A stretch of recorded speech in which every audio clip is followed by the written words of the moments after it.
Our story begins with a man speaking desperately. He wants to live, and he's receiving very sad news from his doctor. The doctor says it is a disease they have never seen before, and it will probably be named after him. While the doctor offers his condolences, our boy is very sad and desperate, listening to his doctor who says he only has half a year to live at most. As he leaves the doctor's office, he walks the streets, bumping into people, and as everyone stares at him, he only thinks this cannot be possible. All he did his entire life was live like a worker ant, and just when his life was finally getting better, this is how he is going to die. But someone tells him the street is very dangerous. After he falls to the ground, he starts sweating cold, thinking that they said he only has half a year to live. This is very unfair, and as incredible as it may seem, he received this news on the day he won the lottery. While he trembles, thinking that he wants to live, he mentally keeps asking for someone, no matter who, to save him from death. And so he starts shouting to the sky that he wants to live and asks for someone to save him from death. The same desperate scream he gave to the sky, wanting to escape death, he shouts again now as a skeleton. Thinking that he knew he said he wanted to live, but he didn't mean it literally, that anything would do. And of all the possible things he could have reincarnated as, he asks himself why he had to reincarnate as a bald skeleton. He can't even enjoy the worst part of living in that body. While he thinks this, several monsters run to attack him, but when he realizes, he grabs his sword, which is also made of bones, and kills all those monsters, thinking he will kill them all. When he notices a gigantic ogre approaching from behind, he leaps, escaping the ogre's blow, flying over it, and he can end all this nonsense by making that ogre die quickly. He cuts off the head of that monster, thinking that this is the last of them, and now he is finally dead. The extermination of the rebel forces is complete. As he walks, thinking that after being reincarnated as a skeleton, an inferior class summoning monster, he evolved into an undead lich. As he walks, all those demons celebrate his return, saying that the immortal sovereign king is back. Carrying the head of that monster, he thinks he has brought prosperity to the demonic people who were on the verge of ruin. He is very happy thinking about this, for he may not have hair, but at least he is the great demon king. So everyone starts calling his name, calling him the great and evil demon king Isaac. But he asks how many times he has told them that his name is not Isaac, but Isaac. And he thinks they are all idiots because they can't even pronounce his name correctly. Finally, he is leaving, and as he goes, the demons behind him ask where their king is going. He says he is going to take what is rightfully his, thinking about achieving his ultimate goal, and he thinks his ultimate goal is to be able to eat and even feel pain because he wants to become human again. So he heads towards the temple, throwing that head on the ground. People are very surprised when he finally arrives in the divine kingdom, facing the 5 gods seated in front of him. He says that by doing this, he has dealt with all the factions, challenging the gods, and he hopes they haven't forgotten their promise. As written in his contract, he wants to become human. Everyone around wonders how this is possible, thinking it would take at least 500 years for him to do that. What kind of workaholic is he? 2 people discuss whether this is a scheme by the higher-ups to turn him into a free slave. He says he can hear what they are talking about and asks the gods why they are taking so long. They said they would turn him into a human if he took care of them. That god in the center gives a smirk, asking if he could do one more thing for them. But our protagonist thinks if they see him as some kind of empty-headed fool as his skull makes him seem. He, very angry, starts exuding his demonic aura and asks what kind of idiot they think he is, thinking he will make them pay for trying to deceive him. He calls them sons of fruits and asks if they really ordered him to do all that when they never intended to transform him into a human. Then the gods say that in the end, he realized, and another god says that's why they were against it from the beginning. Our boy starts yelling at them, asking if this is all they have to say now, considering he was summoned through a forbidden art outside the laws of nature, making him unable to die. He can't die of old age because he is an undead, and his abilities have become a threat to the divine kingdom. So, if those noisy bastards don't turn him into a human, he will kill everyone for failing to keep their promise. They will pay with their lives, and now he starts charging a gigantic power with his demonic aura. He says now it's time for them to become skeletons like him. While he is charging that gigantic power, his explosion is dissipated. He is very surprised, asking what just happened because his mana is disappearing, and he can't even move properly. Another god gives a smirk and says he is very feudal, and those who have their names written there cannot move, no matter what they are. Essentially, he writes our protagonist's name on a larva and says now he will face disaster. This is the highest class sacred art used to seal disasters like him, and he should have been grateful to receive their orders. How dare a demon like him challenge them? And now he must live as an insect. So our little skeleton asks if they really chose to seal him inside a hairy lizard. To the god's surprise, the larva starts to shine, and they wonder what it is. Our skeleton calls them idiots, saying they should have been faster and never shown their tricks because he prefers to explode rather than become an insect. He basically begins his self-destruction, which surprises many gods who tell him to stop. However, he tells them to eat dirt, calling them a bunch of, and so his entire body starts to shine, and a great explosion happens in the divine kingdom, exploding part of the temple. But the gods survived and wonder if he really self-destructed. Another god asks if the spell worked, and the hairy one says the spell was certainly activated and the demon king's soul was sealed. Thanks to divinity, they succeeded, and with the demon king gone, they should be able to regain their powers. They discuss how every time a demon disappears, they become even stronger, but they cannot let their guard down because they don't know when another disaster like Isaac might be born. They need to create the perfect vessel of a saint in the human realm so he can exterminate every remaining demon there. Another god asks if they will be okay and if it won't drain too much of their powers, but the other guy tells him not to worry because he selected a suitable soul to place in the saint's body. As for the insolent skeleton of the demon king, they will torture him for eternity. In our skeleton's head, he thinks he must have lost his mind being deceived by the gods, but he starts to open his eyes, not understanding what is happening. He wonders if he became stupid because he was a brainless skeleton, but he doesn't understand why it's so bright and what those hands he is seeing are. Apparently, he finally managed to become human, thinking the gods wanted him dead, and sealed him somehow. He then hears the maid saying the saint has opened his eyes. He wonders what they mean by saint. The maid asks if he enjoyed his nap, and the other butler says it would be better if he slept a bit more. He wonders who these people are, if they are his babysitters, and if he really became human again. But then he hears that character saying there is no way out, and they feel a little bad for him, but they have to do their job. They ask 1,000 apologies to the saint, knowing he just woke up, but he will have to go back to sleep forever and in peace. The baby becomes very scared, thinking he just died, so why should he die again, becoming totally desperate? And that man Nanny says he is very sorry, but he needs to put him to sleep forever. As he puts a bottle in his mouth, our little boy starts dodging, refusing to drink it. The man is very surprised, asking why he won't drink, while our protagonist wonders if they are joking because he finally became human. He would never eat something so suspicious. He doesn't understand why he became human in the first place, but then he hears those nannies pleading for him to eat like a normal baby and then go to sleep forever, calling him Sir Isaac. This leaves our little boy very surprised, wondering what they just called him. How could it be Isaac?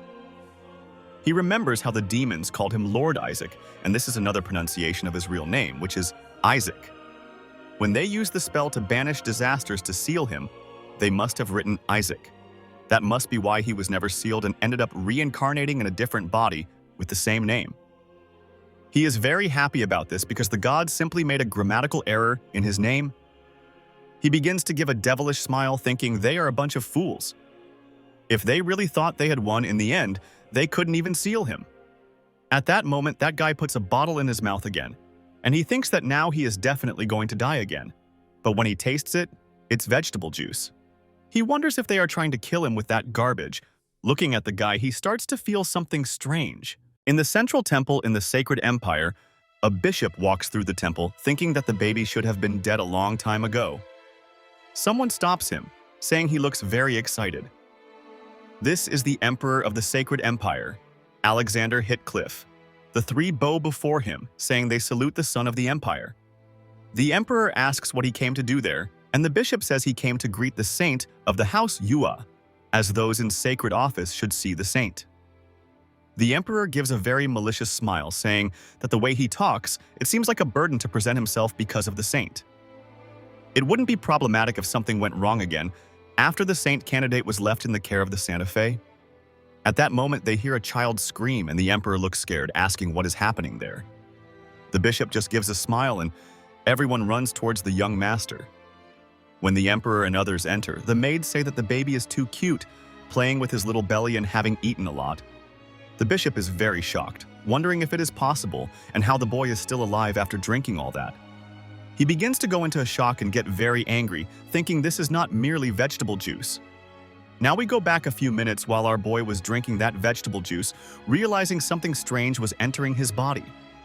After he realizes this is sacred poison, a devastating poison that totally destroys the sacred powers of members of the clergy, and although it doesn't have immediate effects, it can be fatal if accumulated in the body in high quantities.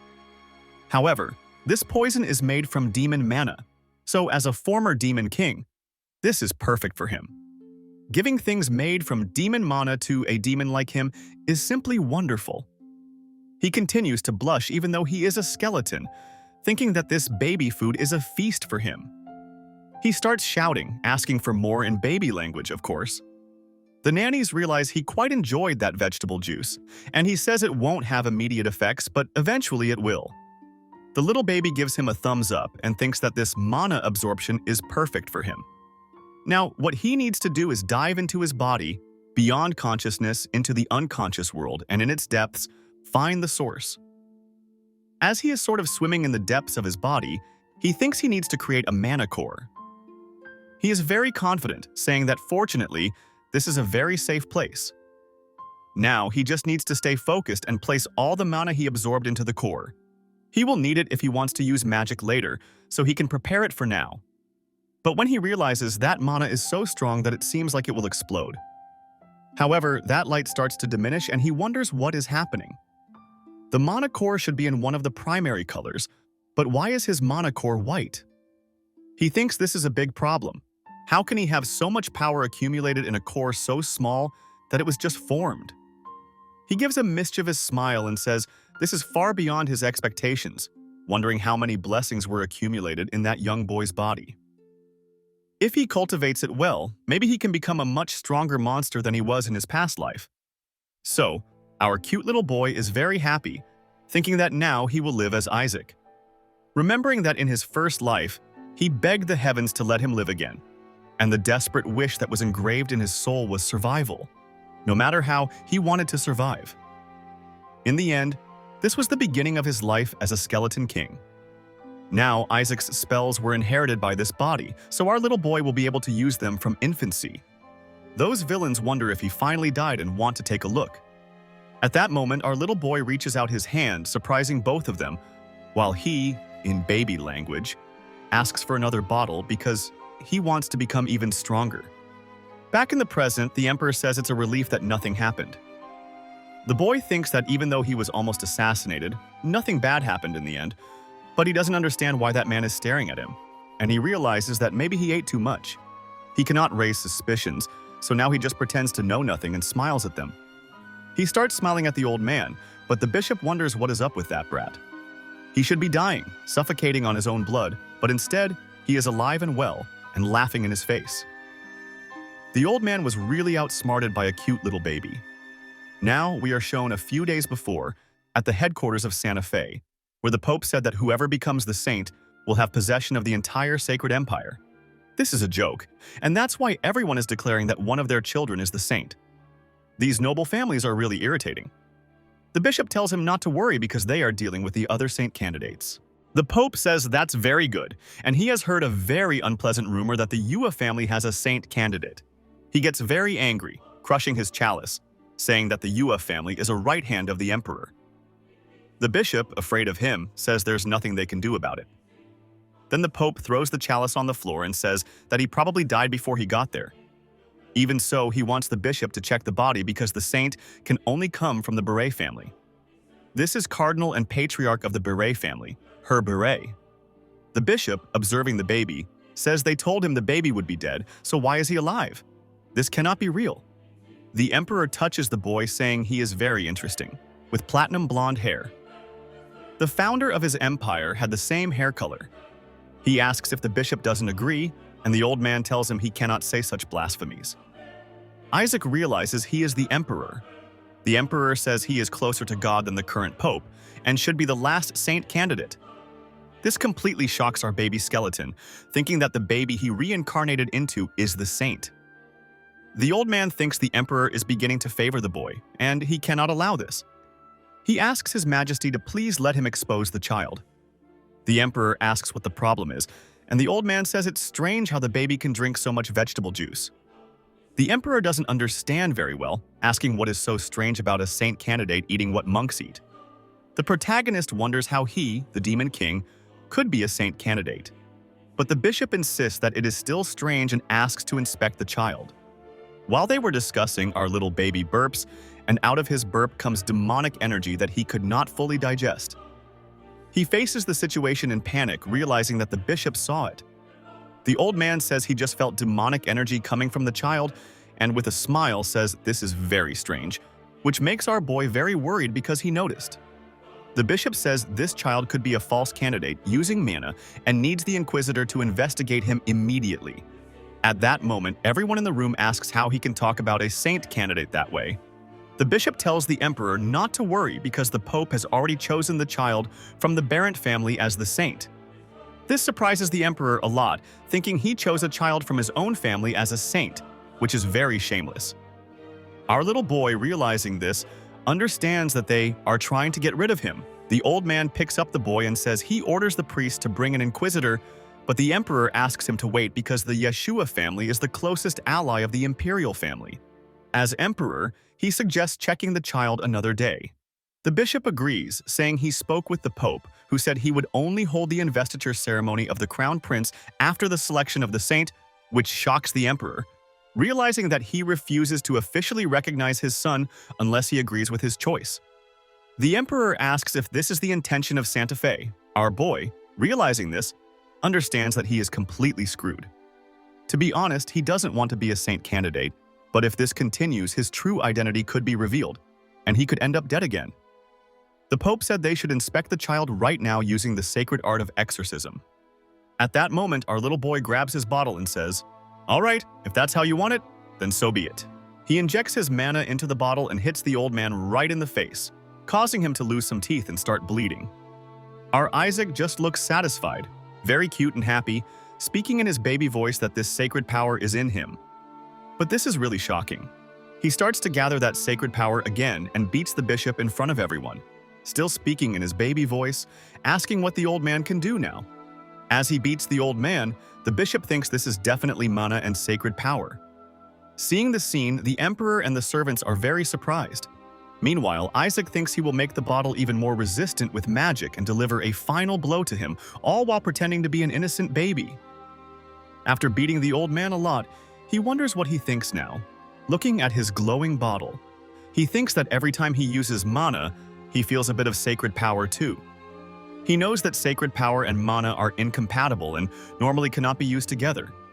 This must have something to do with that white mana core. The old man grabs his bottle and swears by all that is sacred that this baby is a heretic, and they must immediately use the sacred art of exorcism on him. Our little boy thinks the old man is a filthy little jerk and says in a baby voice that he didn't want to go this far. He sticks his hand into the old man's clothes, pulling out a demonic hand and realizing that the old man was hiding something very interesting there. The old man is completely shocked, realizing that it's a high-ranking demon corpse, also known as a totem. It's an artifact that uses the characteristics of demons that eat other demons' corpses to absorb their mana. The bishop thinks he was carrying this totem with him in case he encountered demons, and he doesn't understand how the baby knew about his totem. Looking at the baby's face, he sees a very sadistic smile. Seeing this scene, the bishop is completely taken aback because the baby simply threw the demonic hand on the ground. In his head, he thinks the baby wants him to observe this carefully as it's all he will get for irritating him. As soon as the totem touches the ground, our Isaac thinks these are the consequences of his actions. He snaps his fingers, and a demon appears from the totem. Everyone wonders where this demonic monster came from, while our cute little Isaac just thinks that now the bishop has to deal with this. After the demonic monster emerges from the totem, the emperor starts shouting, asking what Bishop Barrett is doing and how he can let a demon enter the temple. Is he completely insane? The old man asks if he didn't see it was the baby who threw the totem, but the emperor says a totem is just an object used to seal a demonic beast, so how did it come back to life? Now he starts shouting, ordering all the forces to protect the young master from the evil demonic beast. The bishop grabs Isaac from the old man's hands, and Isaac just keeps smiling, thinking that in the end, the old man is screwed. Now he wants to see how good the bishop is. At that moment, the demonic monster stares at the boy, saying it wants to kill the saint, which leaves Isaac bewildered. The demonic monster quickly charges at Isaac, and all the guards step in front to protect him. Our boy doesn't understand what's wrong. He saved the demon's life, so why is it trying to attack him now? Nonetheless, the paladins should be able to defeat it and protect his life. But then he realizes one of the paladins had already been dragged away. Seeing this, he questions if he really is a paladin. The demonic monster keeps saying it wants to kill the saint and save the captured king. Isaac, seeing the scene, thinks he should have subdued the demon first, and no one would have noticed he was using magic in such a situation. When the demon charges at Isaac, he wonders why everyone is trying to kill him in this life. This demon is really brazen, attempting to kill the one who just healed it. Quickly, he raises his aura, and the demon, feeling the aura of the skeleton demon king, becomes very frightened. While Isaac uses his demonic aura, his body starts to glow as if he were using sacred power. The room quickly begins to light up with that glow, and both the emperor and the guards are very surprised. That light starts to erase the demon's existence, but realizing this, the demonic beast begins to flee. After it escapes, everyone is safe, and the people realize that it was definitely sacred power. Young Master Isaac just expelled a great demon, and he is very incredible even at this age. This is what is expected of the young lord. Seeing the power in his hands, he wonders if it is really sacred power.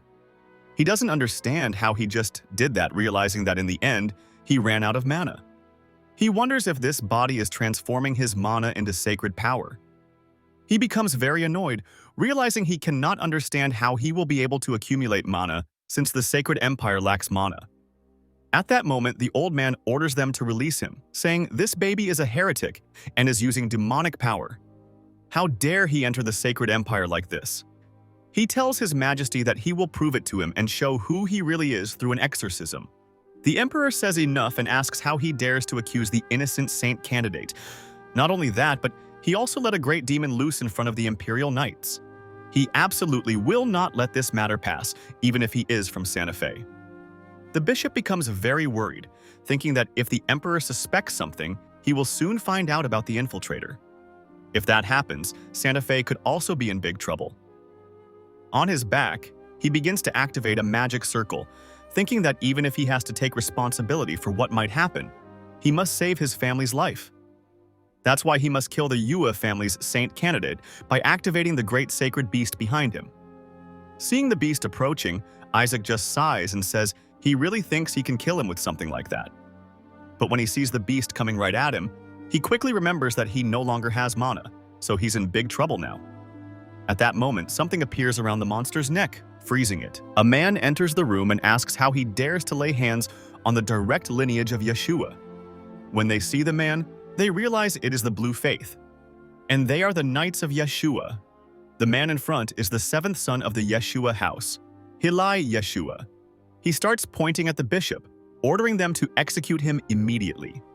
Seeing the scene, our boy wonders what Yeshua is because he has heard that name before but cannot remember. Hilai asks where his manners are, and all the knights kneel in front of Isaac, saying they salute the young master of the Yeshua house. Hilai apologizes for being late, but Isaac doesn't understand what is going on. Apparently, Hilai is the best of the imperial knights. Hilai says it's not much, but they brought a little gift for Isaac. The baby wonders if they brought a bar of gold or something like that. When the knight takes out the item, it is a figurine of the skeleton king about to be decapitated, which leaves Isaac completely shocked. They also have a figurine of him burning to death, and even of a nun crushing the skeleton king. Isaac is very lost among the figurines, entering despair. He wonders how he is supposed to survive in a house full of lunatics like this. After showing the toys to the boy, he doesn't know how he will survive in this crazy family. He thinks about Yeshua and remembers that the saint of this generation came to finish him off. In reality, several saints came to kill him from this family, the 45th saint of the Yeshua family, then the 61st saint of the Yeshua family. They were all called something Yeshua. Now everything is a mess. Not only is he a saint candidate, but he is also in a family of saints. He doesn't understand what mistakes he made in his past life. While they play with Isaac, the bishop says the Yeshua are complete bastards, knowing they are all heretics. He asks where they brought that creature from. Furious, he says he will discover the identity of that thing and thinks he brought a monster like himself. The Yeshua have truly gone insane. But the moment he starts talking nonsense, Eli basically cuts his neck, saying he should be grateful for the benevolence of Yeshua that spared his neck after saying such things. Isaac watches the scene, thinking how useful it is. Eli cut his neck just because he insulted his family. They ask if he really has confidence to assume the holy seat. The knights around ask Isaac if he is scared because he is a baby who should only hear good things. He remembers that the blue Yeshua were very strong, and his subordinates freaked out every time they saw the little blue knights only asked them to stop playing with the skull. Coming from behind, the emperor says he has a debt with the boy and calls Sir Heli, asking if he could tell the head of his house that the imperial palace wishes to raise the boy. Heli tells his majesty that his jokes are too much, while Isaac realizes he has caught the attention of the imperial palace. The emperor says the sacred palace will target the boy both internally and externally, and he must be aware of this. Although it is true that the Yeshua are powerful, he asks if the current blue faith has what it takes to protect the child. Heli becomes very serious, and Isaac doesn't understand much of what they are talking about. The emperor says the pope will specifically disapprove of the child, and his hair color is the symbol of the ancestors of the sacred empire. Furthermore, the Skeleton King seems to be after him. Isaac is confused, wondering how the Skeleton King can be after him if he is the Skeleton King. The emperor says he apologizes to his majesty, stating that this child is of the direct lineage of Yeshua, so he should be raised by Yeshua. The Pope, the Skeleton King, and Yeshua can take care of them. If they manage to find the Skeleton King again, the former Saint Melissa will be very happy. The emperor says he supposes she would be. Heli asks how he could leave the direct descendant of Saint Melissa in the imperial palace, and Isaac wonders who Melissa is. He remembers Melissa as the one he fought right before going to the divine kingdom, the crazy saint who was the hardest to get rid of. In the end, it is her. He is a saint candidate born into the family of saints and is a direct descendant of Melissa. He is totally desperate, wondering why he had to be reborn this way. It is said that the gods lost to the Skeleton King despite wanting to win so much. They built several elite saints and created a final weapon with all their effort, a divine apple sent by the gods to destroy evil, the lion of the battlefield that wielded the sacred light, the greatest light of the sacred empire, and the knight of the highest ranking. Due to the overwhelming power of the saints, people believe the Skeleton King had met his end. However, the Skeleton King was completely relentless. He had never killed a saint, and anyway, it's not good for him if a saint dies since divine power returns to the gods, who can then send an improved version of the saints. The last saint, Melissa, was truly strong. He realizes that Melissa is his ancestor. Heli, smiling, says the saint lives only for the destruction of the Skeleton King. Yeshua produces these saints, carrying the will of the gods, and they are a proud family. The Yeshua family has the ability to protect this child. The emperor listens silently while the knight behind him says that he's right. Several saints were martyred by the Skeleton King. The protagonist feels very uncomfortable, realizing he didn't kill any of them. They continue talking, saying the Skeleton King once banished a saint to a labyrinth because he thought she wasn't good enough to fight. Isaac thinks he only let her go, and it's not his fault she had such a poor sense of direction. They say 5 of them died from stress-related illnesses, and Isaac thinks that has to do with him. They should have just gone to the hospital. Heli says it's all right and the child has already seen all the stories. It doesn't matter to him if he is damned, but the protagonist is very angry, thinking it's not all right for him. Heli says they are very grateful for his birth and only ask one thing of him: not to grow up to be like the terrible Skeleton King, which leaves our little baby completely shocked, thinking his unknown parents must be very sorry for being such bad people. The emperor asks Heli to reconsider. It's been 150 years since the Skeleton King was sealed, and the protagonist thinks it's been that long. In that case, Melissa should have died a long time ago. The Emperor says the demons have grown stronger in the meantime and the saints are a great asset for the Sacred Empire to increase its power. This boy is very important to the Imperial Palace as well. Besides, there is currently no saint in Yeshua, and it's been a year since the saint gave birth to the boy who disappeared with his father. This leaves our protagonist completely shocked, realizing that his mother was a saint. Heli says that may be true, but the matriarch is still alive, and Yeshua can protect this boy. Isaac thinks it's all right. They should stop with the surprises now. He can't be more surprised after discovering his mother is a saint. Then he hears the Emperor asking Heli if Lady Melissa is not currently out to destroy the Skeleton King's subordinates. Heli says she will return soon, and the matriarch is also waiting for her grandson, which leaves the protagonist completely shocked, realizing that 200 years have passed, but she is still alive. The Emperor says it will take some time for her to return, asking if the boy doesn't seem strange. What they don't know is that Isaac is thinking that if Melissa discovers he is the Skeleton King, she will kill him on the spot. Other people are fine, but Melissa is too dangerous. He basically holds the Emperor's finger, speaking in his baby voice, asking him to please take him, which makes the Emperor very excited, asking Heli if he doesn't see that he also wants to go to the Imperial Palace. Heli says he just got attached because he saw him. The Emperor says the Imperial Palace can provide many things for the young lord, and Yeshua may have experience producing saints, but they don't have experience raising a saint boy. Heli says this child will become an exorcist knight who will vanquish evil, and Yeshua is a family that produces the best exorcist knights. The Imperial Palace also doesn't have experience, so the two keep fighting over the boy, almost tearing him in half. Our protagonist, seeing this, thinks he wants to go to the Imperial Palace because he doesn't want to die when he sees Melissa. He thinks the light reacting to the origin of survival has been the Emperor's life since the beginning, so his chances of survival are higher by going with the Emperor. His body starts to glow, leaving him very surprised, not understanding what is happening.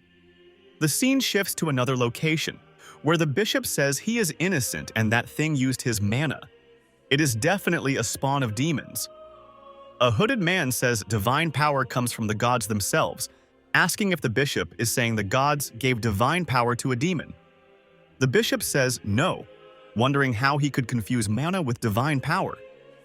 The man says the holy city calls this type of talk blasphemy, cutting off the bishop's head.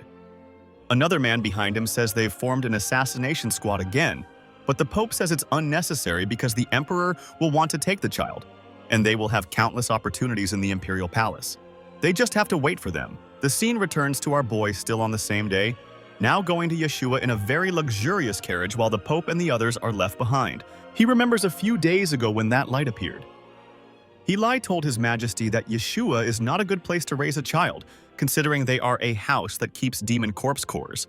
The protagonist thinks this is the origin of survival. Heli says the most precious thing they have is the only body of the Demon King, which leaves our protagonist completely shocked, asking how they keep his body. They should have started with that from the beginning. Our little boy grabs Heli's hand, saying in his baby language that they should go to Yeshua, leaving Heli very embarrassed. He is very bored in the carriage, thinking it's like he gave up his life in the palace to join the army. He has no other choice, as this will greatly help him regain his former power. The Skeleton King's body is one he refined and accumulated a lot of mana in, becoming capable of going against the gods. If he gets his old body, rank 10 spells will be nothing to him. He thinks the first time he saw the origin of survival light shining so intensely was that day, so it means that following his uncle Parua will be much more beneficial for his survival. The other knight in the carriage asks why the Santa Fe members are so worried about the young master, and Heli says it's because the gods gave a prophecy that the saint will be the son of God, which leaves Isaac completely shocked. The knight says that means he will be the next pope, which is why the Beret house was so desperate to give birth to a saint. Hearing this, Isaac gets scared, thinking about the Pope, the most powerful cleric who uses rank 10 sacred spells, and is basically the king of all clerics and paladins, an absolute being with power that rivals even the sacred emperor of the empire. He thinks the Beret house has been giving birth to the Pope for thousands of years, but now that their position will be taken by a saint, it makes sense to have such respect. This must be why other houses are also trying to give birth to a saint. At that moment, their carriage is stopped. When Heli looks out the window, the man driving the carriage says they have arrived at the duchy, but they have encountered a problem. 3 guards say they are sorry, but they cannot enter the duchy, which surprises Heli, who asks how they dare and if they do not recognize the Yeshua house emblem. At that moment, those knights say, of course, they cannot let them enter, as they need to eliminate the child who inherited the saint's blood. At that moment, the 3 transform into demons, which surprises the knights. Isaac wonders what kind of mess this is, sure that the demons have already attacked human territory. He wonders if this is the work of the new demon king. The demon says they should listen carefully as their glorious king ordered them to kill the saints. Isaac realizes it must have been an order from the new demon king. At that moment, they say under the command of the great skeleton king, Lord Isaac, which makes Isaac very angry. In his baby language, he says, when did he order them to do this? The 3 demons demand they hand over the child to them, and maybe the skeleton king will spare their lives. To the surprise of the 3, the middle one is totally electrocuted on the spot. Heli approaches them, asking how they dare say such things in front of the Yeshua exorcist. He says their deaths will not be quick and asks them to listen well. To protect all small things in this world, Yeshua will destroy all evil. All the knights start a battle formation, saying they will hunt them to the ends of hell if necessary. Isaac, giving a little smile, says that damn skeleton king is forcing his subordinates to die just because he wants to escape death. They enter into combat. At that moment, a knight grabs Isaac and runs out of the carriage. Isaac doesn't understand what's happening and who is impersonating him. Entering the forest, the knight sits Isaac in a bush and asks him to wait, saying he will be back soon and activating protective barrier around him. And so Isaac thinks that even high-level demons wouldn't be able to break this barrier. It's very impressive that nothing from the outside can enter, which also means that nothing from the inside can get out. He thinks that he will activate the origin of survival, releasing his magic and asking them to listen to his call, calling himself the Whisper, the Observer. A black shadow begins to approach Isaac, and he starts crying, saying that his great lord is alive. Isaac says he knows it's been a while and asks him to stay quiet, or they'll notice. The Whisper says he never imagined he would see him again, and our little baby says he also thought it was over last time. He thinks it's been a while since he saw the Whisper, a sentient detection magic that he created so he wouldn't have to use mana detection constantly during his fight. At some point, it gained consciousness besides being very cute. The Whisper says his malice is as strong as ever and congratulates him for ruthlessly stealing a child's body. He says those divine bastards dared to lay hands on his master, and he won't forgive them for such an atrocity. Isaac tells him that's enough and asks him to search for enemies. The Whisper starts detecting enemies and says he can currently see within a 100-meter radius with a total of 88 enemies, all demons. They won't be able to touch him.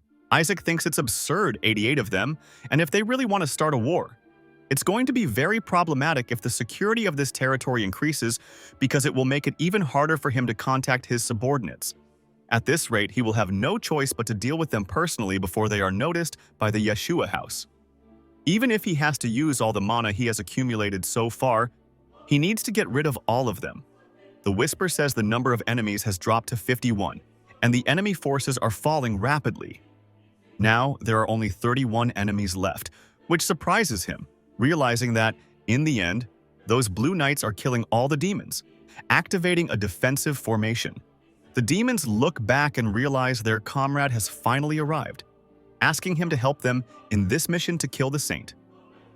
At that moment, that demon kills the other demon, surprising many knights. The Whisper says there are no more enemies left, but he detected a dark presence.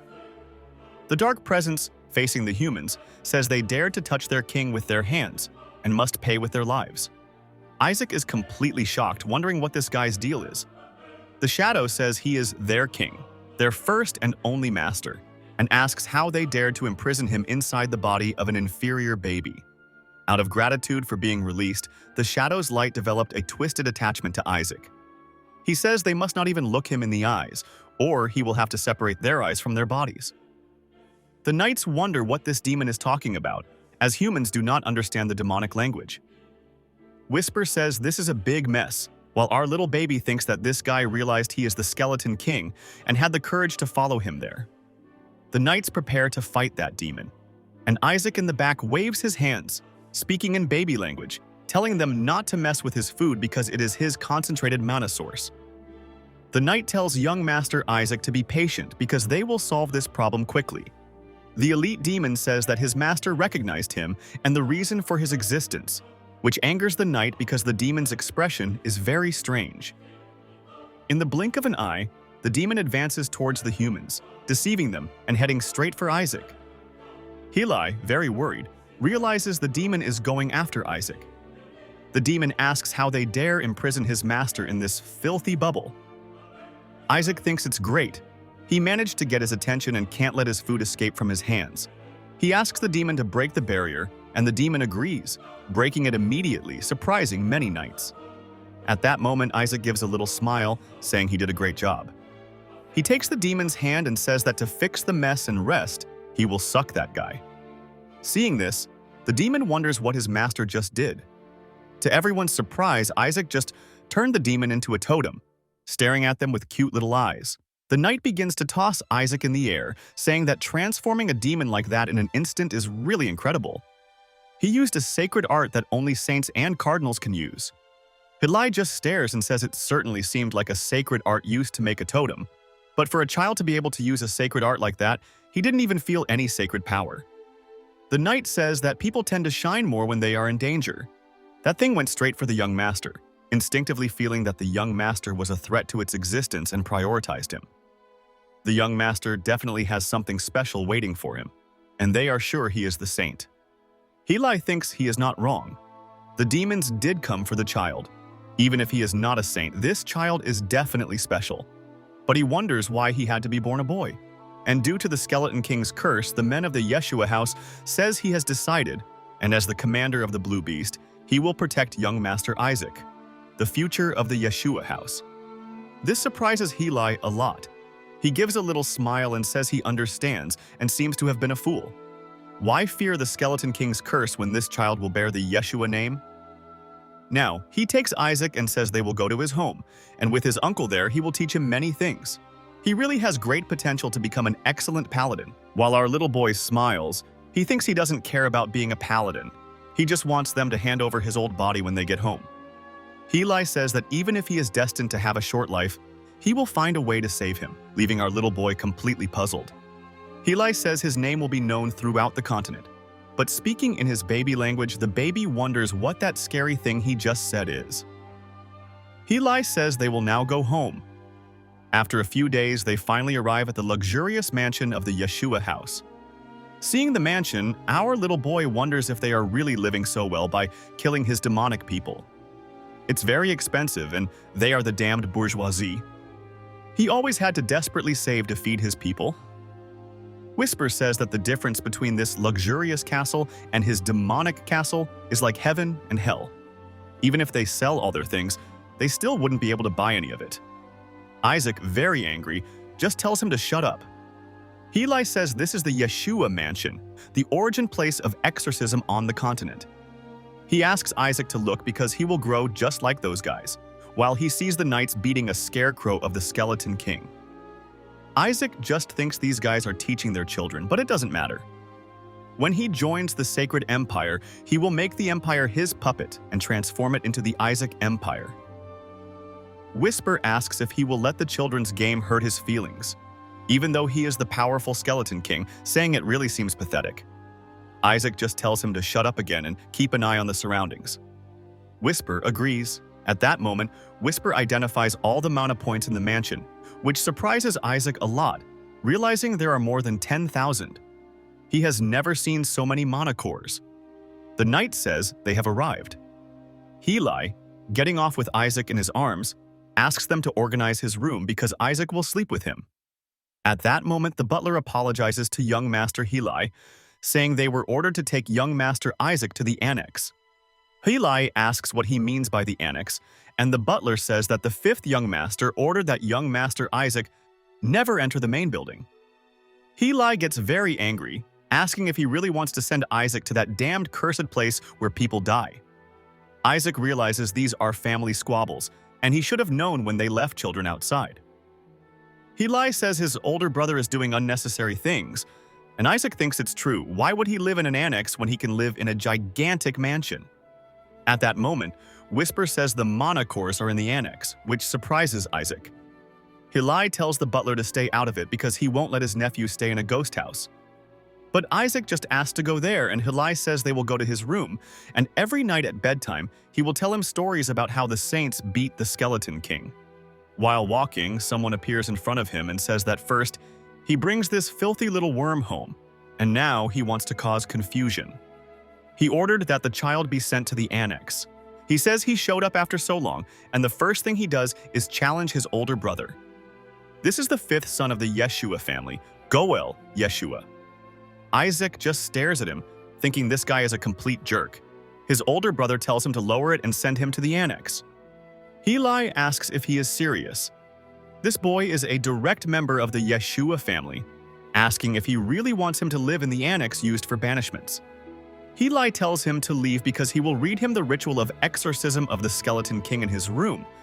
But Isaac just thinks he wants to go to the annex now. The brother says he brought something much worse than the Skeleton King home, and even says he is a direct family member, which makes Isaac very angry, thinking he really wants to go to the annex. But it doesn't matter if he's a cleric or a bandit. They should just go to the annex now so he can drain that mana core. Heli asks if he doesn't think he knows why he wants to put him in the annex, and wants people to think he is a dirty, cursed child and remove him from the line of succession, which surprises Isaac, thinking this is very bad. He needs to drain this house of everything it has, become the saint, and walk the path to becoming a pope. He needs all of this to get revenge on all the gods. His brother asks what he means by removing him. He heard that demons appeared to capture him, and he is already cursed. But the knight behind him says that's not it, us. In fact, young Master Isaac exorcised the demons, and the fact that demons went after him proves that he is someone very important. The arrogant brother says he is relieved to hear this, and that they are doing everything to cover up this damned trash, telling them to just stay quiet. If he really is a saint, then make him prove it. Whisper asks if they should show them their abilities. How about meteor summoning? But Isaac just tells him to shut up. The guy says if he is a saint, he should revive the family symbol tree that the head of the house loves so much. It's a divine tree that died after being imbued with demonic essence. If he has what it takes to become a saint, it should be easy for him. But of course, that is if he really is a saint candidate, as they say. Isaac thinks about Melissa, because she fought well, but couldn't raise her children at all. He thinks her eldest son disappeared and the fifth son is a complete jerk. Looking at the tree, he asks Whisper if he saw it and grabs Whisper, telling him to get it for him. He asks his brother if they couldn't restore the tree in years. How dare he ask this of a child who couldn't even understand what he is saying? At that moment, they feel a power behind them and realize the divine tree has simply resurrected in front of them, which surprises the guy a lot, saying the tree didn't revive even when they used sacred healing and purification arts on it. How did they do this? Whisper says he ate all that mana as he was told, and our boy just smiles, saying he did well. The knight says young Master Heli did something with the tree, but Heli says he did nothing. The knight says perhaps it was young Master Isaac. Isaac, in his baby voice, says he wanted that mana too, but it's a pity. Whisper asks if he should vomit it for him. The knights get very excited, realizing Isaac is incredible, but the older brother gets very angry, asking if they've lost their minds. No one in this house could heal that tree, so how could a child? They must have helped him. They don't care what he says and start tossing Isaac into the air. Isaac gets very angry, clenching his fists, saying he must have done something. Heli asks what he's talking about, and the guy grabs Heli, asking how he got the saint's power and why he's lying now. Heli, not understanding, asks what he's talking about, but his brother says he's a treacherous imposter. The protagonist thinks now is not the time to hunt demons, and Melissa must come back and fix her children, because this house is about to collapse. The older brother doesn't resemble Melissa at all, while Heli is practically Melissa in men's clothes. Whisper says maybe they're half-brothers. Isaac realizes, thinking he noticed that too, and the guy must resemble their father more. The older brother tells him to stop lying, asking if he thinks he doesn't know what he brought to make himself a saint candidate, and how he dares to do this even knowing that the house already has a candidate, and Isaac wonders how another saint candidate is in this house and who that person is. Whisper says it seems he's also calm, even knowing he will have to compete with him. But Isaac really asks if he thinks the other candidate is that strong. Whisper says it makes sense. Then Heli asks if he is suggesting abandoning him as he is his nephew and the son of his older brother, and he has the right to inherit his house. The guy, completely enraged, calls him an idiot, saying his older brother is just a deserter who fled when the house needed him most, the same brother who had this garbage son and ran away. He gives a malicious smile, thinking this boy is still the saint's son. Of course, a half-blood brought from outside to become a saint, she is still a saint, but he asks how he can be sure this child has his blood. Naturally, he looks like her, and if she wants, she might give more children.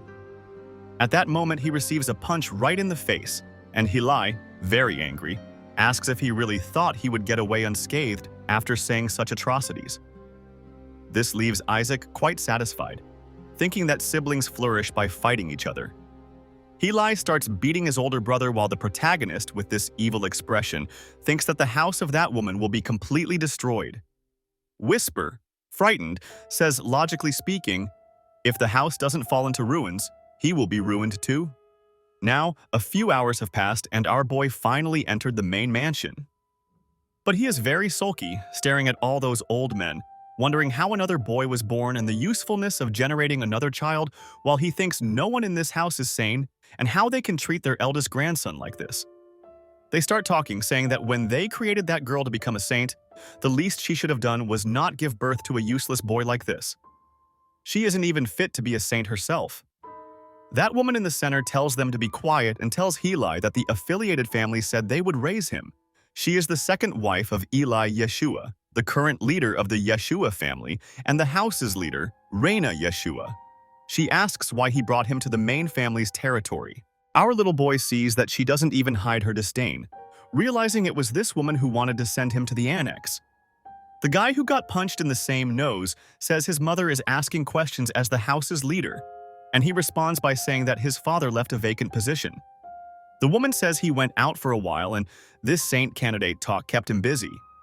Heli says it's a shame because he wanted to say that his eldest grandson, Isaac Yeshua, revived the divine tree he loves so much, which surprises everyone. At that moment, the old men are shocked, and the guy says it was just a coincidence. How could a child revive anything? This is the result of the prayers that the Yeshua house has been making all this time. A woman next to him says she thinks the same, and the house leader worked hard to resolve that problem.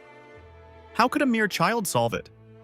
The house leader agrees, saying there's no way to prove it.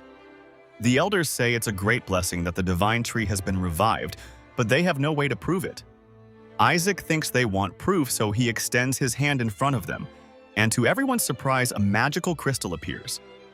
He wants them to look closely. Shocked, they begin to scream, saying it's the energy of the divine tree. Our little boy, with a confident face, speaks in his baby language, calling them complete bastards. The baby says more curse words than I've ever heard. The elders say it seems Isaac removed the mana corrosion from the divine tree, but they debate whether he was aware of the mana present in the divine tree. They are really saying that a newborn handled it. The woman next to him says it's the only explanation, as he subdued the mana and clearly mastered it in front of them. Others agree, saying it is indeed an exorcism art that saved the divine tree, and it couldn't have been easy at all. The tree could have died if they weren't more careful, which is why the family leader trusted purification to save it instead of exorcism. The older son is completely shocked, thinking it's nonsense. Are they really saying that little chunk of meat has such powers? Heli says Isaac followed his instincts and exorcised the mana in the divine tree. Our little girl confidently thinks that's right, uncle. Heli says this baby hasn't even left his bottle and already achieved something in moments that no one in the Yeshua house achieved in 70 years before him. This makes the guy very angry. He starts banging the table, telling the elders they can't believe such an absurd story. How could a baby perform exorcist arts? A baby who hasn't even spoken his first words yet. The world will mock the Yeshua house if they allow such an absurd story to spread. He tells them to look at him. He doesn't even look like his older brother. He doesn't have the Yeshua blood. He must be the child of some beggar on the street. Heli asks the elders to listen to his words. This child will one day become a saint. In fact, he might very well become the future pope. Our little girl feels very confident hearing this. Heli lifts Isaac in a clear reference to the Lion King, saying one day he will kill the Skeleton King, which makes our boy very angry. The woman in the center gives a sly smile, saying Heli is digging his own grave. So she says if they are so certain, they should test the boy, and she will request the use of the treasury of divine artifacts. Now the scene shifts to the northwest of the empire, the Black Forest, where a man is killing various monsters. After killing them, he says it is a great waste of time. At that moment, a knight appears behind him and greets the lord of the house. He asks what the problem is. The knight says the substitute leader requested permission to use the treasury of divine artifacts. The house leader says, as he said before, the divine prophet cannot, but the knight says she didn't request it in the name of the divine prophet, but because her grandson saved the divine tree.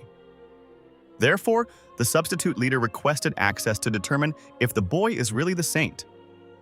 This greatly surprises the man, asking why there is a saint in his house. This is Eli Yeshua, the leader of the Yeshua house. He says he refuses. That place will kill anyone other than the saint candidate. He asks them not to start an unnecessary fight and that there can be no exceptions. Someone appears next to him, telling him to let them be. She asks if his name isn't Isaac. This is Melissa, who says she didn't think he would save the divine tree. He is really a promising brute. If they open the treasury, why not throw all the saint candidates in there? This surprises the knight. Another knight asks how another child from another house could take the greatest treasure of the treasury to the house. She says she actually prefers it that way, and someone should do it. Even the greatest saint in history couldn't take it, but with this, they can track the Skeleton King and kill him once and for all. Indeed, they should reward anyone who brings it. She asks to spread the news that they will reward the child who brings the greatest artifact with a treasure that not even the Pope could provide. Not only will they inherit the saint's heritage that has been passed down from generation to generation in the Yeshua house, but she will also personally teach her secret techniques. She is very excited, saying she will give everything to the child who succeeds. We are told that the treasury, where divine artifacts and secret techniques have been stored for thousands of years, has been maintained for generations. The saint was in charge of taking care of it, and the Yeshua house could therefore be seen as its owner. Since only children under the age of 10 could enter that place, the treasury was used as a place to perform the first birthday ritual for saint candidates. They would predict their abilities based on the item the child brought during the ritual. However, it was a very dangerous place. Even saint candidates could easily die inside, and after years of deaths and losses, the treasury was eventually sealed. Whisper is telling this story and asks his master if he will be able to get the treasure the saint has guarded and return safely. Our little baby asks why he is talking so much about this. Whisper asks if he isn't excited about it, and Isaac says he is. They say the Skeleton King's body is in the treasury. At that moment, another knight picks up Isaac in his arms and says the matriarch opened the treasury to all saint candidates. Isaac wonders if it really is for everyone. The knight starts tossing Isaac into the air, saying that children from all 5 great families will gather, and even that despicable Pope's house will be there. He is sure young Master Isaac will win. Meanwhile, Isaac thinks it's better this way. If multiple children enter the treasury, the attention will be divided among them, making it easier to recover his body. Heli takes him in his arms, asking him to be careful. The demons captured during the war are guarding the treasury. Our boy just shows a confident face, thinking that even so, all of them are rank 6 or lower, and as long as he uses Intimidate, he will be fine. However, he hears Heli saying rank 8 demons are not easy enemies, which surprises him. He wonders which rank 8 demon they managed to capture because it will certainly kick his butt. Another knight asks if the rank 9 dragon isn't the hardest to deal with, but Heli says that's true. This leaves Whisper completely frantic, asking why they would put a dragon inside an area where they perform the first birthday ritual for babies. Even so, his extensive knowledge about dragons should help him pass through them. But when he realizes Isaac is very nervous, thinking this is bad. Dragons are dangerous in a completely different way. He asks Whisper if he knows he used to outsmart dragons frequently. Whisper asks how many he is talking about. Isaac thinks he outsmarted many dragons, at least 70 of them. He thinks this is very bad. They have great memory, and if they realize it's him there, it will be very bad. He thinks he has no other choice. The treasury is full of rank 8 demons and a rank 9 dragon, but he can only deal with rank 6 enemies with his current abilities. To defeat them, he needs to sneak into the annex, where the Yeshua house keeps the spoils of war, and steal all those mana cores. Now it's the next day, and our little boy is there reading a book leisurely. By the way, it's the first time I've seen a baby reading a book. Then Whisper asks if his master is okay, as he seems about to be exorcised. Isaac thinks that once he manages to use sacred power, he will easily learn sacred arts. But how should he control their minds so they would teach him soon? Whisper says he must be crazy trying to use magic in the middle of the clergy, and asks if he wants to be accused of being a demon and destroy the entire Yeshua house. Isaac asks how he got like this after 150 years, saying he doesn't understand anything, only the theory. At that moment, someone picks him up in their arms. It's Heli, saying he's been through a lot today. Isaac thinks it's true. He needs to sleep for 16 hours at this age. When Heli puts him in the crib, he uses sacred magic to fully recover Isaac's body, thinking it's a very good sacred art and excellent. He should use some sacred attack art so he can learn next time. Whisper tells him to stay quiet because they need to go to another place after they leave, so he should pretend to be asleep now. Isaac says it's true. That building, they need to go there today. He pretends to sleep, and they fall for it, talking about how cute Isaac is and that he is a really adorable child. While they talk, Whisper says he has a good family. However, Isaac hears Heli saying the totem is dangerous, so they must take it, which surprises Isaac. Heli says it's the first totem he made and asks to keep it in a safe place. Isaac feels desperate, thinking he has to revive it and they can't take it now. He begins to cry desperately, saying his totem wanted to suck all his mana. After they leave, he thinks that since they got to this point, he will have to drain the mana from his mana core. He tells Whisper they are going, and Whisper asks if he plans to crawl to the annex, but Isaac says he has a plan and asks him to open the door. As Whisper opens the door, he says someone locked it from the outside and even put sacred art on it, which makes Isaac very angry and asks him to break it.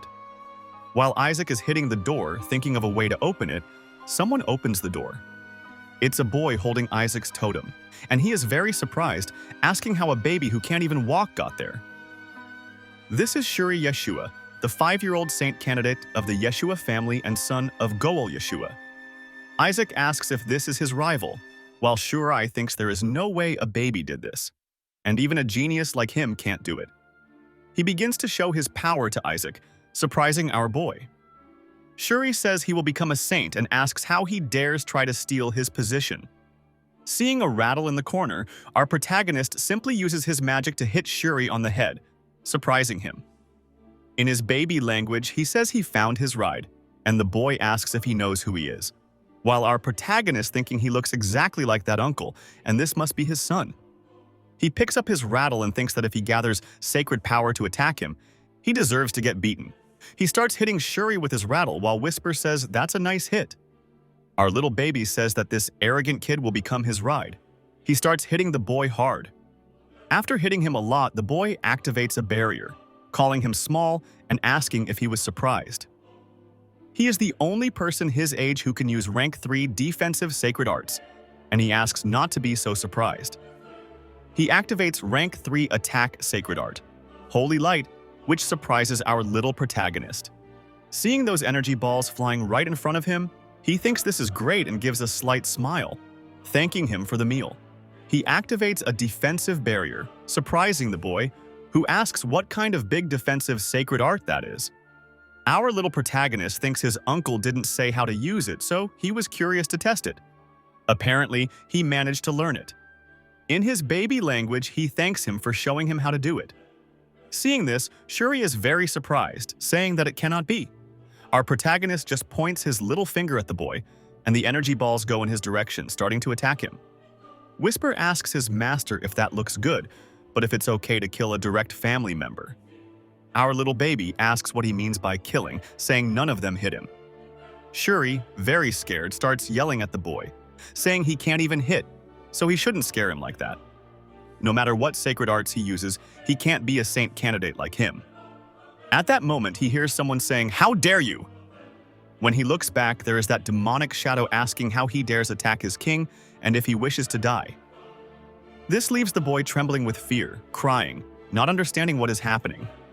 Our little boy, sitting on the demon's shoulder, speaks in his baby language, asking what he is doing now, ordering him to carry him to the annex so he can rob the Yeshua house. In Shuri's thoughts, he says his name is Shu Yeshua, and he is destined to be a saint, planning to escape his cursed family and become the Pope.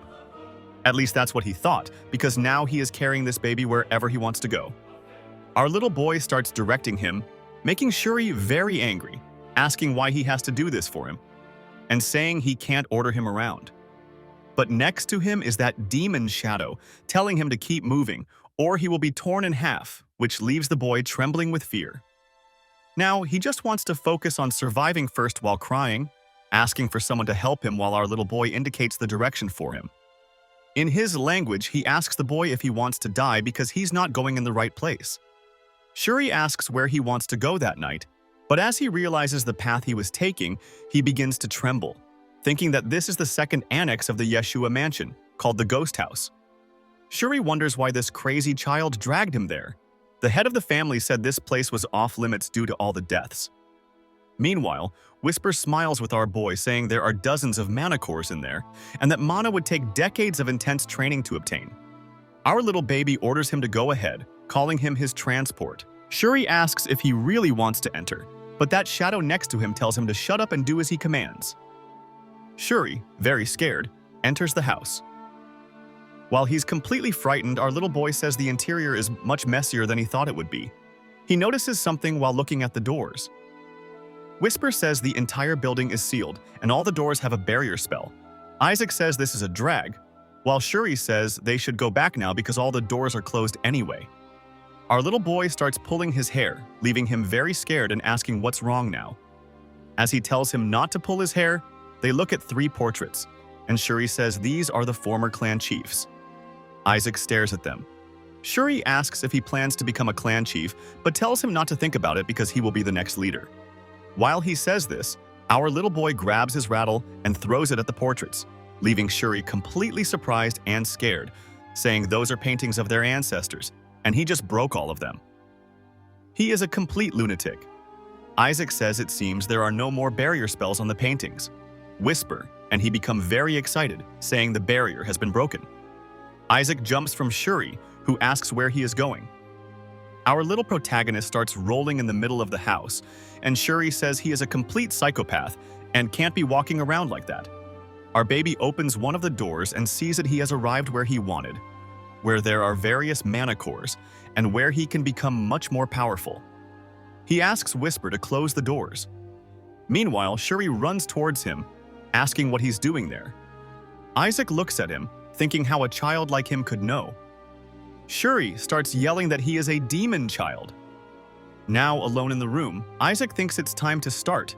He begins absorbing all those mana cores while Shuri starts yelling at him to get out, saying he will tell the adults that he is there alone. At that moment, someone appears behind him, and when he realizes it's Heli and the Knights asking what Shuri is doing there. Shuri starts explaining that it was Isaac's monster that brought him there. The old lady asks what this means, saying they saw him entering the annex. She asks if he brought Isaac with him. Shuri, trembling with fear, doesn't know how to respond. The woman asks if he has any idea how many people saw him carrying Isaac there and says they even found traces of sacred art in Isaac's room. Everyone thinks he really took him there by force. She asks if it isn't his fault. Shuri says, "Let's say yes. He just used a sacred art attack, and he also carried him there, but it was all because he wanted to." The woman puts a hand on his shoulder, saying he crossed a line. She understands how he feels, but tormenting a baby like that is very wrong. She asks Shuri where he locked Isaac. Crying with fear, Shuri says he didn't lock him up. He locked himself in that room. Heli takes him to the door and asks if Isaac is there. The Knights wonder if Shuri locked the door. Heli opens the door and sees Isaac crying with great fear, clearly pretending. The woman asks if Isaac is okay, saying the child is really very scared. This completely surprises Shuri, putting him in a panic. Heli hugs Isaac, saying he is happy he is safe. He seems to be in real shock now. He looks at Shuri with a serious look, saying he should be ashamed of himself. Shuri insists it wasn't him, swearing by everything. Our little baby, in his baby language, says he was a complete idiot and thanks him for the meal, smiling with a sadistic expression. Shuri falls into despair, calling him a demon, while the woman doesn't understand why he's doing this. While being scolded, Isaac thinks there was more than he expected, and he obtained a century's worth of mana in just one day. With this much mana, he can use that plan, smiling with a malicious face, hiding on Heli's shoulder. Already inside the main house, in Isaac's room, our little boy looks up and notices that Heli has arrived, saying that there's someone he needs to introduce to him. Heli says that this is Ashley, the person who will take care of him from now on. Ashley then introduces herself, saying she is a paladin of Yeshua. She kneels in front of him and tells him that she will serve him until her last breath, calling him Young Master Isaac. Our little boy realizes that they are sort of assigning a guardian to him because of what he did the other day. He starts pointing at her and, in his baby language, tells her that he doesn't need her and that she should leave. Both Ashley and Heli are very surprised by his reaction. Ashley approaches our chubby little boy and asks Master Rai if she can pinch the cheeks of this little child, leaving him confused. Heli then says that there's something else to give to him, saying that it is a present from his uncle. PR is also surprised by the smelly ring and wonders if it was found on the ground. Whisper says he heard that Jua's wealth suffered a major blow, but it's more serious than he thought. Seeing the ring, Ashley is very surprised, saying that it is the treasure of the saint, which greatly surprises our little boy. Heli, caressing him, says that he made the elders give this to him. PR, very surprised, thinks that the ring must be genuine, the one the saint used when confronting an elder that contains a small miracle of the gods. He starts to feel the power of the ring, thinking it has an incredible amount of sacred power. In his current state, he can only use it once or twice, but there's a way to fix it. Then he looks ahead and wonders what that sick uncle is doing there, looking at him very irritated. The uncle approaches and calls him little nephew Isaac, with a very fake happy face, saying that he is very adorable no matter how much he sees him. He asks if Isaac has gotten used to the house, which greatly surprises our little boy. Whisper, speaking like a baby, says that it is very disgusting, wondering what kind of thing he is trying to do now. The uncle thinks about how he broke the blessing device in the treasury so that Isaac couldn't get the blessing, but didn't expect him to get the saint's treasure. He remembers the elder talking to Heli, saying that Yawis cannot receive a blessing, so he needs to receive this to be fair, which surprised his uncle greatly, telling them to give that ring to his son instead of that boy. But the elder says that Shur has already received a blessing from the divine prophet and cannot be so greedy. Thinking about this makes his uncle very angry because they ruined his plan of pretending to donate and then steal it. He only won without even knowing what it is, so he told Heli that he should give an appropriate present to a child and not this trash. Heli gets very angry, asking how he can say that about an item of the saint. But he says that Isaac is his precious nephew, and how could he give him a piece of trash that he can't even use? He then takes out another ring, a brilliant ring, saying that it is an item that has received countless blessings from the divine prophet, which he can place in his treasury and will be much more useful to him. Not even Heli can get something like that, which leaves Rai surprised. It was very uncomfortable. Our girl took the ring and her uncle said, "What's this? It looks like he liked it," and told him to leave the old ring to him. At that moment, he received a slap in the face, and Zach took the box, telling him to take that filthy, smelly thing away, throwing the ring box high into the air and saying the dogs should eat it. When they realized it, the box and the ring had fallen into the lake behind them. Thinking that the ring seemed to be thousands of times more precious than his present, but in the end, his nephew chose his ring. He then picked up Isaac and said he would give him better things in the future, while Ashley said that was impressive. Meanwhile, Uncle Gol and the other guys were searching for the ring in the lake because it was very expensive. Our little boy thought he used magic to make the ring extremely heavy, so they would never find it. Whisper said he was very impressive and really determined never to touch the rat's things, but gave Isaac the ring when he recovered it at night. This surprised Whisper a lot. Isaac asked if he wanted him to go in his place, but Whisper said yes, he would get it later.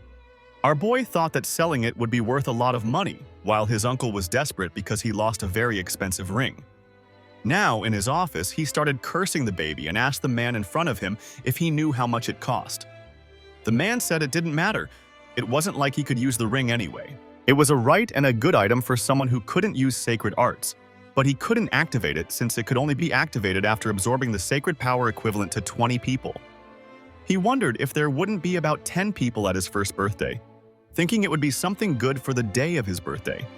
Now, the next day was Isaac's first birthday, and there were many people celebrating his party even though he, being a baby, didn't understand anything. Well, he did understand in this case.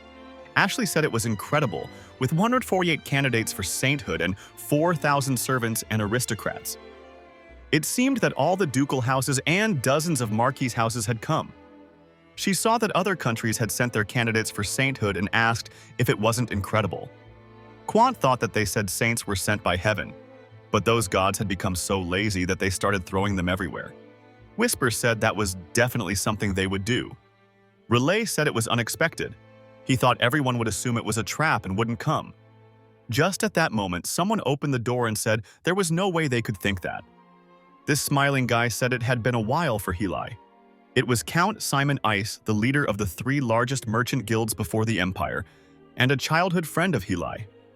Heli asked what Simon was doing there, and his friend said that all the families of the Empire were trembling with excitement for this event. Of course, he would come, and people knew the weaklings of Yeshua would attend, so they all came thinking it couldn't be a trap. The matriarch of Yeshua had put that as a prize, and indeed, they couldn't miss it, not even the Pope's house. Will he be able to resist? Our boy wonders what he's talking about, but OI asks what he's saying and says there's no chance the Pope's house would come. His friend said that those stuck-up nobles would never come to the Exua and that everyone except the Barrett house are peasants and that they should stay away from people. But Rai tells him to lower his voice. His friend asks why, saying the Yeshua are the faithful ones and the Pope's family won't interfere. But Rai still tells him to be careful with what he says. At that moment, someone on the other side of the door opens it and enters, saying that there's nothing more dangerous than a vulgar friend. When the 3 realize it's the Pope right in front of them, saying that it seems old proverbs are never wrong. Heli, very surprised, asks why Cardinal Barrett is there. The Pope just stares and says that the weak boy from Yeshua has his first birthday and prays that he can bring something from the treasury and not be embarrassed. He was very curious to see the child of the Exua who claims to be a candidate for sainthood, but he couldn't find the boy. Ashley, very worried, hides our little boy. The Pope, with a dark aura, says that this is very good, a good opportunity, and prays that the Exua's candidate for sainthood will elevate the family's name. Rai thinks they might have fallen into the trap of Santa Fe. He thought it strange that the number of candidates increased from 25 to 148 in the last week. There's no other explanation. Santa Fe must have ignored all claims from the candidates of Teon Fit. Everyone wants their children to be candidates for sainthood. If these children were placed in the treasury, they would quickly get rid of the weakest candidate, using the chaos to execute a sinister plan. This means that Isaac is in danger, but our PR doesn't care and looks at him while picking his nose. It is said that boys born in Yeshua, besides their exceptional appearances and family reputations, are useless. Those who want to possess Yeshua's superior DNA, and those who desire the Pope's family's favor and hate the House of Saints, find a boy from Yeshua a tempting prey. Play a little with a boy from Yeshua. He doesn't have to die, just be unable to do anything. Mix drugs in his water and use sacred poison, showing the Exua child the cold reality of the world. Make him a laughingstock in front of everyone, and make it clear that Yeshua's children can never be saints. Show the whole world this reality. But to everyone's surprise, our boy is drinking all those bottles of sacred poison, saying that it tastes very good. Seeing this scene, the boys are very surprised, wondering why he drank so much. He starts throwing those bottles at their heads, telling them to bring more because this simple poison can't do anything to him. While he shakes a bottle, they say he is really scary. And wasn't that supposed to cause diarrhea? How many bottles did he take?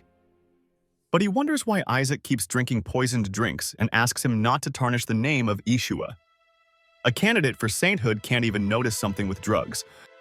He takes the bottle from our boy and tells him to stop drinking that asking if he is possessed. He gives him another bottle, but our Isaac throws it right in Shuri's face, saying that it doesn't have poison. Isaac then grabs another boy's leg, asking for the poison he has, which leaves the boy very surprised, saying that it's his sacred poison. The girl next to him asks if he is crazy because if he drinks that, he will die. But to her surprise, our boy jumps on him, demanding he give it to him now, and starts beating the boy.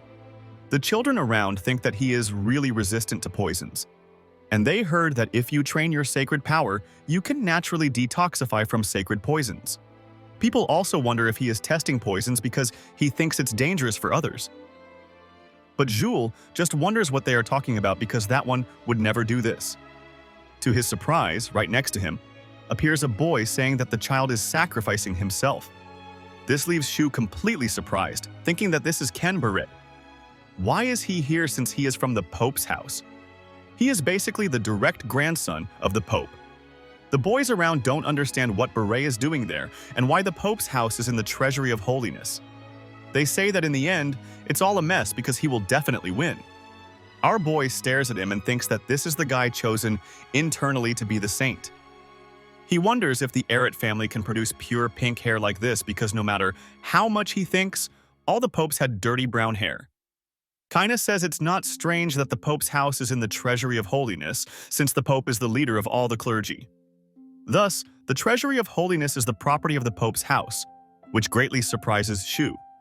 The boy continues, saying that he is there to take his things by right and asks the others if this is really strange. While our boy thinks that speaking this way, he really seems like someone from the Pope's house, this boy is really a monster.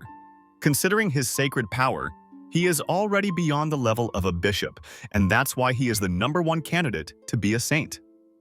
Kina approaches, asking the others if they are trying to embarrass a host. If they are really candidates for sainthood, what do they gain by terrorizing a simple child? There's no way this child can control poison immunity. It must be because of the power of holiness protecting him. The foolish boy doesn't even notice, and Betet says that this poor child doesn't need to worry because he will heal him. The boys around realize that Betet is indeed very powerful and must be at least RK5 since he can heal poison. PR thinks that in the end, he wants to use him to show his powers. It's clever, but he doesn't like it, giving Kina a slap in the face, which surprises everyone. The boy behind Kina says the sacred power disappeared. Kina, very surprised, looks at our boy and doesn't understand why his sacred power was interrupted. There's no chance this child is stronger than him. He looks at Isaac, getting very angry, thinking he's trash from Jua. PR, very angry, asks if Kina thinks he can look at him that way. But when Kina attacks him, to everyone's surprise, Shuri stops him, asking him not to do that. People wonder if he really hit the person trying to cure him of the poisoning. Kina wonders if the Yua child can stand against the Pope's house and if he thinks he can protect that little boy. But Shu knows in his mind that he's not trying to protect Isaac, but rather to stop Kina Barrett from getting hit on the head with several bottles. The Pope's grandson says it's okay, he was just surprised. After all, he is still a baby. Waving goodbye, he wishes everyone luck, especially the children of Yeshua. He asks if they shouldn't get some toys to save the face of their house, since the greatest treasure is theirs anyway because the Yeshua never came close to the body of the Skeleton King. This greatly surprises our boy. Shuri says he is really annoying and wonders why he came there in the first place. But to his surprise, our boy grabs him and asks what he said about the Skeleton King's body. Shuri doesn't even understand what he's saying, because he's speaking like a baby. Still, he says the matriarch said that whoever brings the Skeleton King's body back will get a special technique. This leaves Supra very shocked, thinking that in the end, Melissa used her Skeleton King's body to play a game with children. After drinking several bottles of that poison, PR thinks it took him decades to accumulate mana throughout his body and reach rank 10. It would be child's play if he could get his hands on it, but how is he supposed to sneak to his body when all those children are targeting him? But whatever, he just needs to defeat anyone who gets in his way. At that moment, one of the elders appears and tells them to gather because they will leave soon, so they must listen carefully. The treasury is a sacred place, and the previous saint, blah blah blah. He starts explaining various things. PR thinks he's really going to start a long story but turns around and says he will go ahead. Shuri asks where he is going, but to his surprise, our protagonist uses magic on his feet and starts crawling at a very high speed, surprising everyone. While the protagonist is very happy, crawling ahead at high speed, thinking that it's time to put his martial arts into practice. The elder tells Isaac not to go there because that area is off-limits. If he goes that way, the traps will activate throughout the treasury, which leaves the boys completely shocked. They start running to get Isaac out of there. Already at the Jua's mansion ballroom, Ashley says she hopes the young master is okay. Heli remains silent, but in front of them, there's a kind of magical television that can see what's happening inside the treasury. The person controlling it says he's going to report to everyone what's happening with the children. He says the doors to the main chamber have now opened, and the candidates are entering. Currently, in third place is Amon Aegis, and Heli's friend says that's his son. In second place is Shuri Yua, which leaves Gaio very surprised. Nevertheless, he says he's proud of his son. In the first place so far is Isaac Yeshua, which greatly surprises Ashley and Heli, seeing that the boy is crawling at an extremely fast speed that no elder can catch up with. The old man is really struggling to keep up, saying that if he runs like that, he will activate the traps. But to his surprise, he steps on one and gets electrocuted in front of everyone. People have to dodge the traps and run to get Isaac out of there. Even Shuri calls him a lunatic and asks why he's causing all this commotion. The challenges of this treasury were already difficult enough, but now they have to dodge the traps. At that moment, our boy stops and says that this must be the door to the second room, but Shuri shouts, saying that's the wrong way. Whisper says he did a good job, and thanks to all the mana cores he absorbed, he's also going to level up. Isaac says that's great, he can do all the hard work from now on. Whisper tells him to go and get that boy. While they're talking, one of the boys says they didn't know it would be this hard. Another boy notices and doesn't understand why he's like that. They think his family must have done something to give him an advantage, which is really unfair.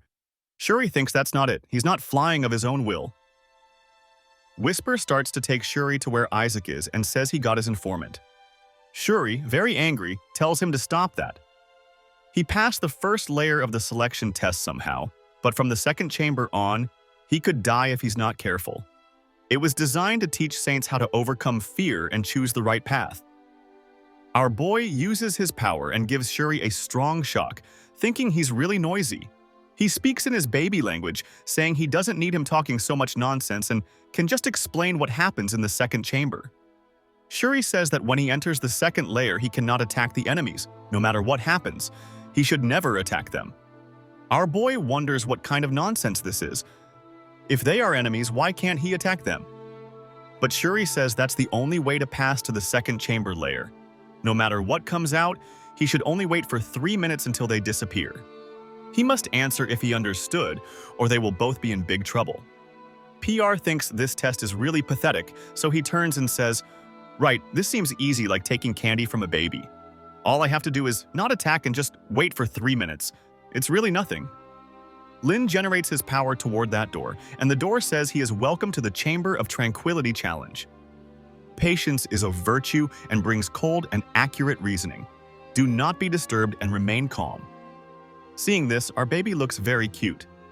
Now the scene shifts to that boy, the Pope's grandson, and his friends asking if everything will really be okay because they are in last place. Kina says there's no reason for them to face the danger first. They can let the meat shields clear the path for them. Kina asks if he forgot that a rank 8 demon guards the entrance to the second chamber, telling them to look at that place. They see a bright light in front of them, and Kina says the test has just begun. As the door opens, our boy wonders what kind of mess this is, staring right in front of him at one of those gods, sending a message saying, "Your patience should guide you to the light. If you fail, you will die." Surprisingly, our boy shocks the god's face, calling him a bastard, which surprises Shuri, thinking that he had said to wait for 3 minutes, but he couldn't. This is really a mess. Our boy, very angry, asks how he could hold back when one of those bastard gods appeared in front of him. Whisper says he managed to hold back for 3 seconds, which was really surprising. The door opens, saying he failed for not being patient. For not being patient, he must face the fury of divine punishment. A gigantic golem appears before them, and Shuri says he warned them all they would die. But our boy activates a power in his hand and throws it right into the golem's chest, completely destroying the golem's body with a hole in the middle. Our baby, very angry, wonders what's wrong with him. After destroying the golem, our boy thinks, "This is rank 8?" He wonders if they are joking with him because this golem was made by his subordinate, one of the 14 elite demons, the strongest subordinates he trained as the Skeleton King. This is one of their innate magic. He doesn't understand why it's working under the house of Yeshua, or if it has something to do with the presence of his body there. He definitely needs to know more about this. Staring at Jura, he asks where he is going. To the surprise of both, the other boys say that to think that the Yeshua boys would be so useful. He told the others that these guys cleared the way for them.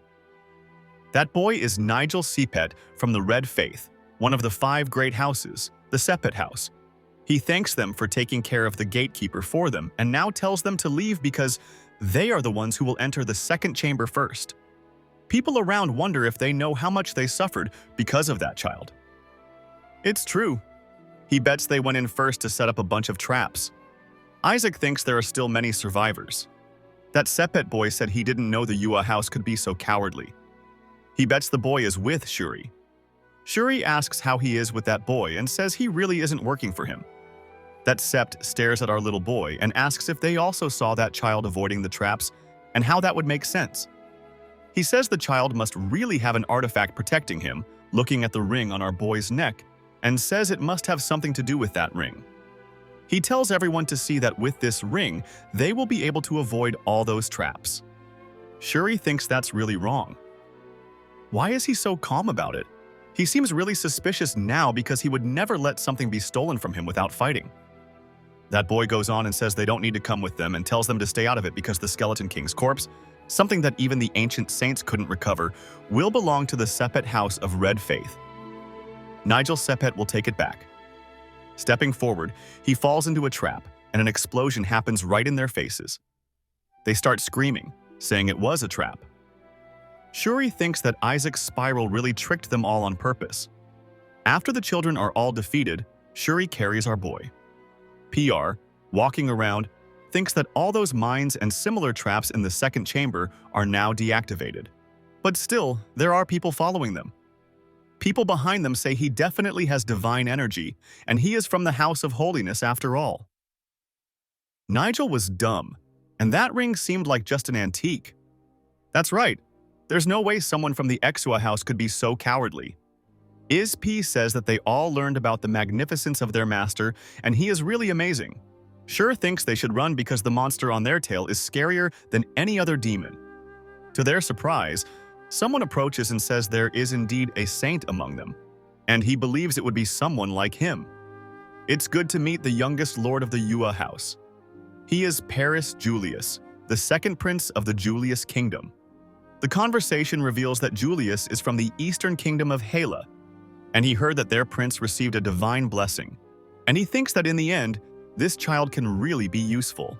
Shuri tells Isaac that they have reached the gate of the third chamber, and the energy says they are welcome to the third chamber, the chamber of reflection.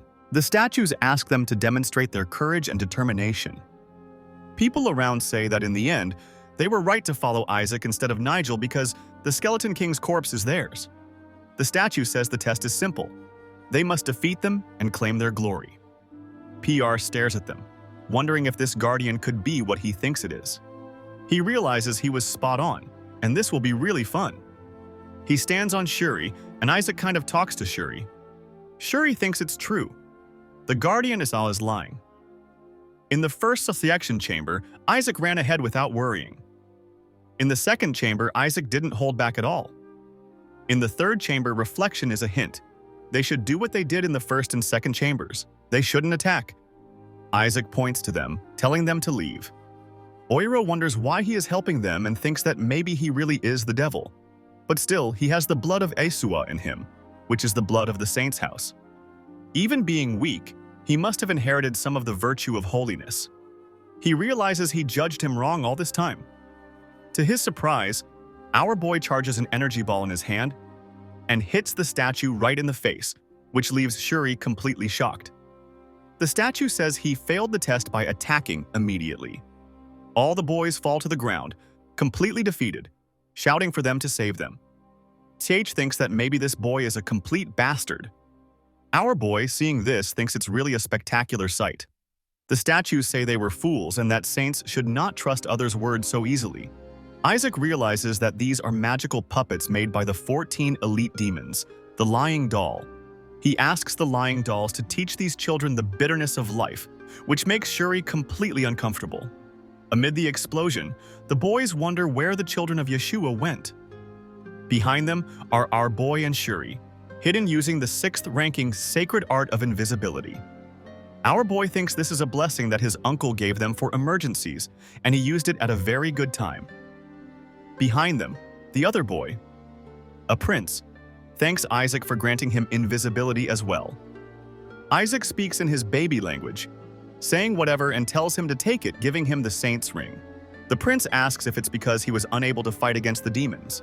He thanks Isaac, saying he won't forget it, and he will tell the king about it, but at that moment his power starts being sucked into that ring, which greatly surprises Shuri.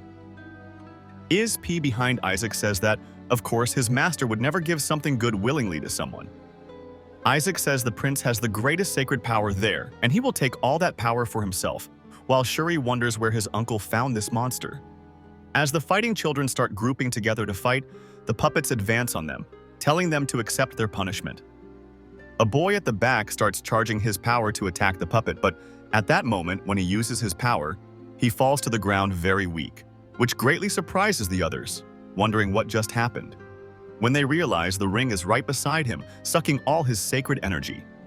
This greatly surprises the puppets, not understanding what's happening there and where the others are to beg for their lives. ISP says they should absorb the sacred power from everyone in that place. PR says, of course, now they will go to the other side. SP, carrying his ring, approaches the boys and sucks their sacred energy. PR thinks the puppet stopped attacking as soon as they started falling very weak. It's better for him to take all the sacred power and let them faint than for them to get hurt. Oed says he has finished taking all that power, but to his surprise, that puppet gets electrocuted. WHP falls to the ground, not understanding what's happening there. Kina Barrett says he finally found Isaac Eswa. PR thinks he was wondering where that boy was, but he was right there. Shuro wonders if Kina knew he was called a genius, but that boy is a complete monster because summoning a sacred spirit in the city is going too far. Barrett asks if he is surprised because there was another person who could defeat a demon. He asks if Isaac led the children into a trap just as he did in the first chamber, and that must have been what he did. But to Barrett's surprise, the boys say no. This baby was trying to do the whole challenge for them and even told them the way, saying he saved them. This leaves Isaac completely lost, saying they are completely wrong. Even ISP asks if this is what they call Stockholm Syndrome. Barrett asks how he saved them and if they aren't ashamed to call themselves candidates for sainthood, thinking they were saved by a simple rat. The boys say that Barrett was the one behind them, so why is he acting so arrogantly when he did absolutely nothing? Yes, Isaac is much holier than he is because he came there without asking them for anything. They will tell the adults when they get out of there because Barrett only hid like a coward while Isaac helped all of them, and Shu thinks that's not it. That evil child was sucking their powers until they were surrounded. But to everyone's surprise, the chamber starts to tremble, and a ball of energy appears before them, revealing another door. They wonder if this is the door to the third chamber. The energy congratulates all of them for completing the second chamber. This is the final challenge of the treasury, and they have a choice. Take their treasure now and finish the test, or face the challenge and enter the third chamber. They must respond carefully. The boys say they will definitely choose to enter the third chamber, but the energy warns them to be cautious because if they choose the treasure and end the test, they will be safe. If they face the challenge of the third chamber and pass the test, they will discover the treasure of the third chamber. However, if they fail, all of them will die. ESP says that the guardian, from the feel of that voice, is definitely a dragon. Our boy says yes, it has been a while since he saw one and thinks that if he fails, he will die. The boys around him say they will still go to the third chamber. Getting there was too difficult to just give up halfway, If they can get a treasure from the third chamber, they will be able to become a saint. The boys agree with each other, but the energy says they will risk their lives facing death in this challenge. It understands, so they will face the greatest challenge of the treasury. As the chamber trembles, our baby just laughs. The energy says that those who gathered there to become saints must face the challenge, risking their lives. The final challenge will be simple, and our boy keeps smiling. A statue of one of the gods says they must worship God, which surprises everyone. They think that in the end, it's that statue again, the statue of the cardinal. The statue says they must show respect to God, and only those who show devotion in front of the statue will be able to enter the third chamber. The children wonder if this is really true and if it is supposed to be a test, thinking it's too simple. But Isaac, very angry, wonders what kind of nonsense this is. If they really want him to kneel in front of that bastard who messed with him for hundreds of years. The boys decide that it's just a matter of praying to the supreme God in front of the statue, and it shouldn't be too much. One of them kneels and says that he is worthy of all the glory and honor, his sovereign God, and that his servant venerates him. The statue says he has learned well, and that's great. He can pass. Around them, they realize that in the end, it was just that, and they start kneeling one by one. Shuri tells Isaac that he has to pray, but Isaac gives him a hard kick in the leg, saying he won't do that at all. To Isaac's surprise, Kinabere says that praying is taught by holy faith, and they should carefully see that this is the correct way to worship the supreme God. He says they want to do it too and will praise the Lord. The statue then asks the others if they have given up and are choosing death. The boys, still standing, say no and begin to kneel. Then the statue asks our boy why he doesn't kneel. PR says he would be completely crazy if he knelt in front of that statue. The children don't understand why he's not doing anything and if he has a problem with his own faith. Jurio thinks that the child is wicked and cannot tarnish the name of his Yeshua family and should just pray. The Pope's grandson, very satisfied, says that everything will be recorded and asks if Isaac will really lose the position of saint to this boy. Of course not, no matter how talented he is, it's useless if he doesn't have faith. He was just worried for nothing. The statue says the holy child is acting disrespectfully, but PR in his baby language asks, "So what?" He says he would rather die than kneel, and if the statue really thinks he will kneel before it. He tells it to kill him already. To his surprise, the statue starts exerting pressure on our boy, saying those who disrespect it must die. The pressure increases on our boy's body, while Isaac tells it to go to hell. And if it wants to do it already, calling the statue stupid and saying he will break it to pieces. Ice P says it's very dangerous, while our Isaac starts charging a strong power in his palm. The statue smiles and says it's impressive, which leaves our boy completely lost. The statue says he passed and can now go to the third chamber, surprising everyone. Kina asks what he's talking about. The statue said they had to show devotion to pass, so how could he pass without praying to the statue? That's completely impossible. The statue says the only one who has the right to pass to the third chamber is that little baby. The child was the only one who showed his faith in God. He asks if they didn't understand, they didn't kneel for God but for a statue. He questions if their faith tells them to worship idols, which shocks everyone. Even sure.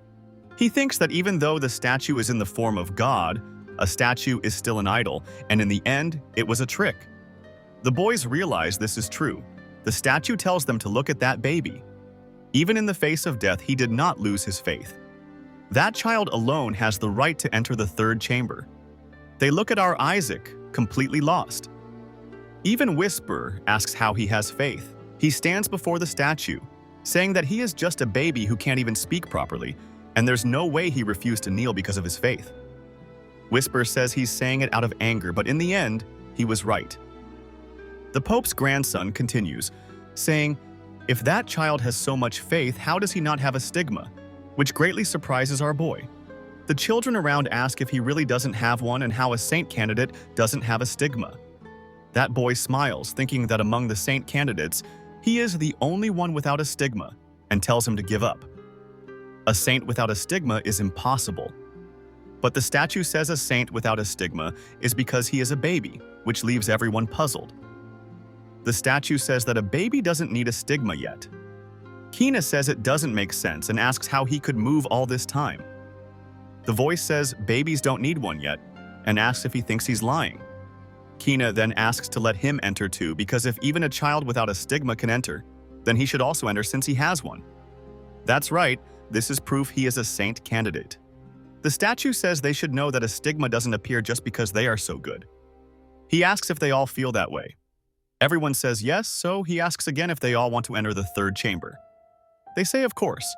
Since they all feel that way, the statue says it's fine. Everyone can go to the third chamber. They are very surprised and Shuri thinks it's too easy.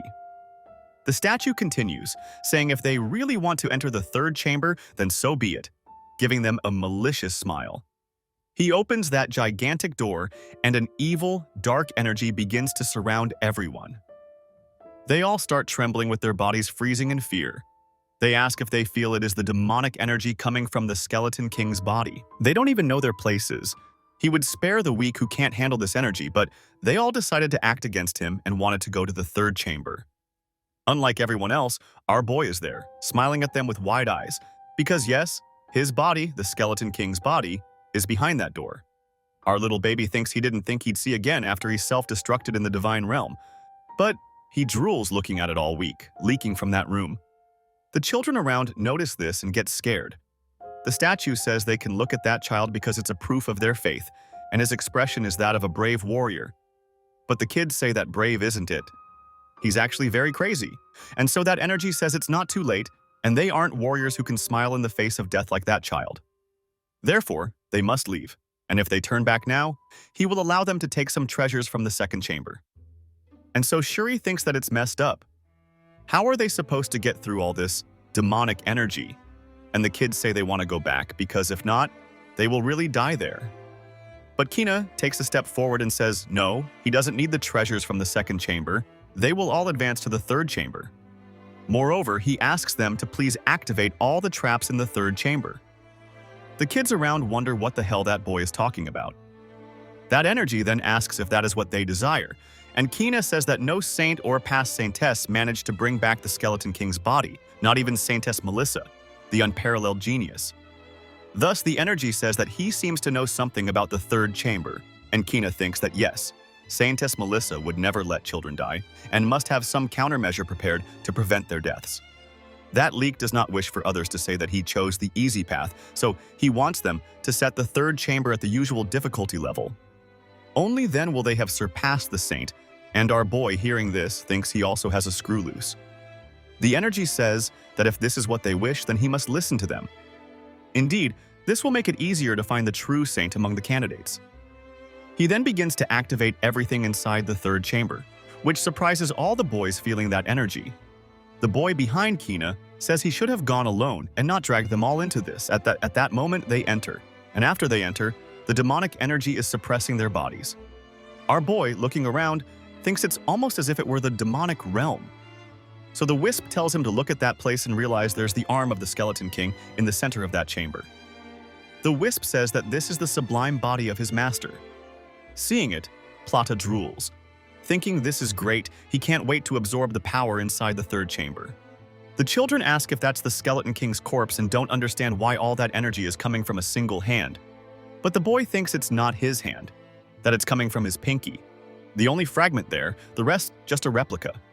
Staring at that demonic hand, something begins to come out of it as a demon with several horns, and the kids start screaming in fear, wondering if the guard in the second chamber wasn't the only demon in there.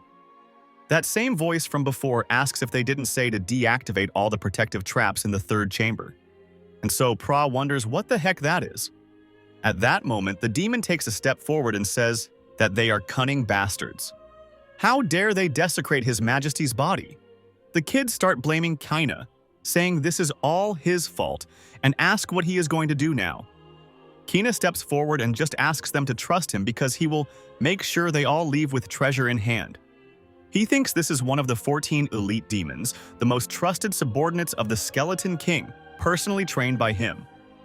They are idiots captured by the Papao house, and before that, he studied and prepared a divine art to deal with them. Surely the treasure will be his. He starts activating his power, his eye begins to glow, and he commands the demon to kneel before him. The kids around wonder what the heck that is if it isn't the light of the Popow house. Kina thinks it worked and all he needs to do now. But at that moment, he is very surprised because the demon says it is he who covets the king's body. Now, the scene shifts to the treasury entrance where all the parents are waiting for their children. One of them says this is very bad. The demon from the third chamber has been released. Hilai's friend is very surprised and asks if the third chamber demon isn't one of the 14 elite. Hilai wonders what the heck is happening. Being an elite demon, everyone inside is in great danger. The other guys ask if their elders are monitoring the chamber, but another guy says they deactivated the traps and are missing inside. The elder says this means they are in danger, but to their surprise, that portal begins to shine. This gigantic shine follows them for a moment, and upon seeing that light, he realizes the treasury is opening. The light is very intense, and one guy tells them to stay away because there might be a leak of demonic energy, which is really dangerous. However, the elder asks him to wait because he can't feel demonic energy coming from there. The elder wonders if they defeated an elite demon, and the Pope behind them is happy thinking that Kina succeeded. The guys around talk, saying they defeated a great elite demon guarding the Skeleton King's corpse, and wonder if a child inside could really do something like that. Some of them are sure it must have been Kina B because he has the blood of His Holiness the Pope, which makes Hilai really mad. The guys start congratulating His Holiness, saying it's no surprise that his saint candidate is favored. The Pope says Kina worked hard and looks around thinking that those ignorant idiots who challenge the authority of the Popow house now have the Skeleton King's corpse in their hands. They have no choice but to kneel to them for their dignity and honor. They are gone now, and thus they shout that the children have returned. They start observing, and Hilai wonders if Isaac and Shu are all right. The children come out of the door, and as they see those children coming out, several children go to hug their parents because they were crying in fear. Hilai walks around thinking they are hurt, but at least nothing serious. The other guardians ask where the children who entered the third chamber are, and Hilai is very worried too. Just at that moment, someone shouts that the last children are coming out. It's A.M. Shuri and several others. Hilai's friend runs towards his child, and Hilai's brother runs towards Shuri, hugging Shu because he is at least affectionate with his son. He asks if he is okay, but seeing that scene, Hilai is completely shocked, wondering where Isaac is and why he hasn't come out yet. Meanwhile, a pope looks at Kina and asks what that is in his hand and where the Skeleton King's body is. Kina, trembling, can't speak, and the angry pope asks who told him to bring something like that. Behind the pope, energy starts to appear, and it begins to grow, surprising everyone. When they look, it's a gigantic wolf carrying Isaac.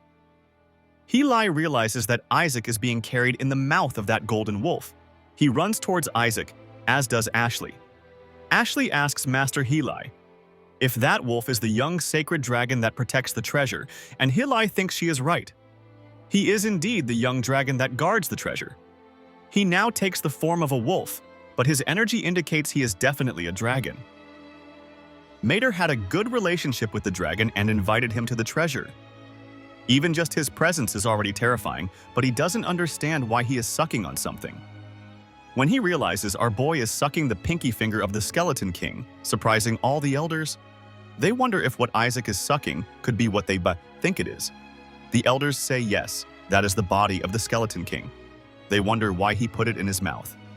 Someone calls Kina, startling the boy. It's the Pope, his grandfather, who with a very dark look, asks Kina if he gave the skeleton body to that child. Kina can't respond. The Pope says it can't be the brightest part of his plan to help the host maintain his reputation. It is the type of virtue that a saint must have.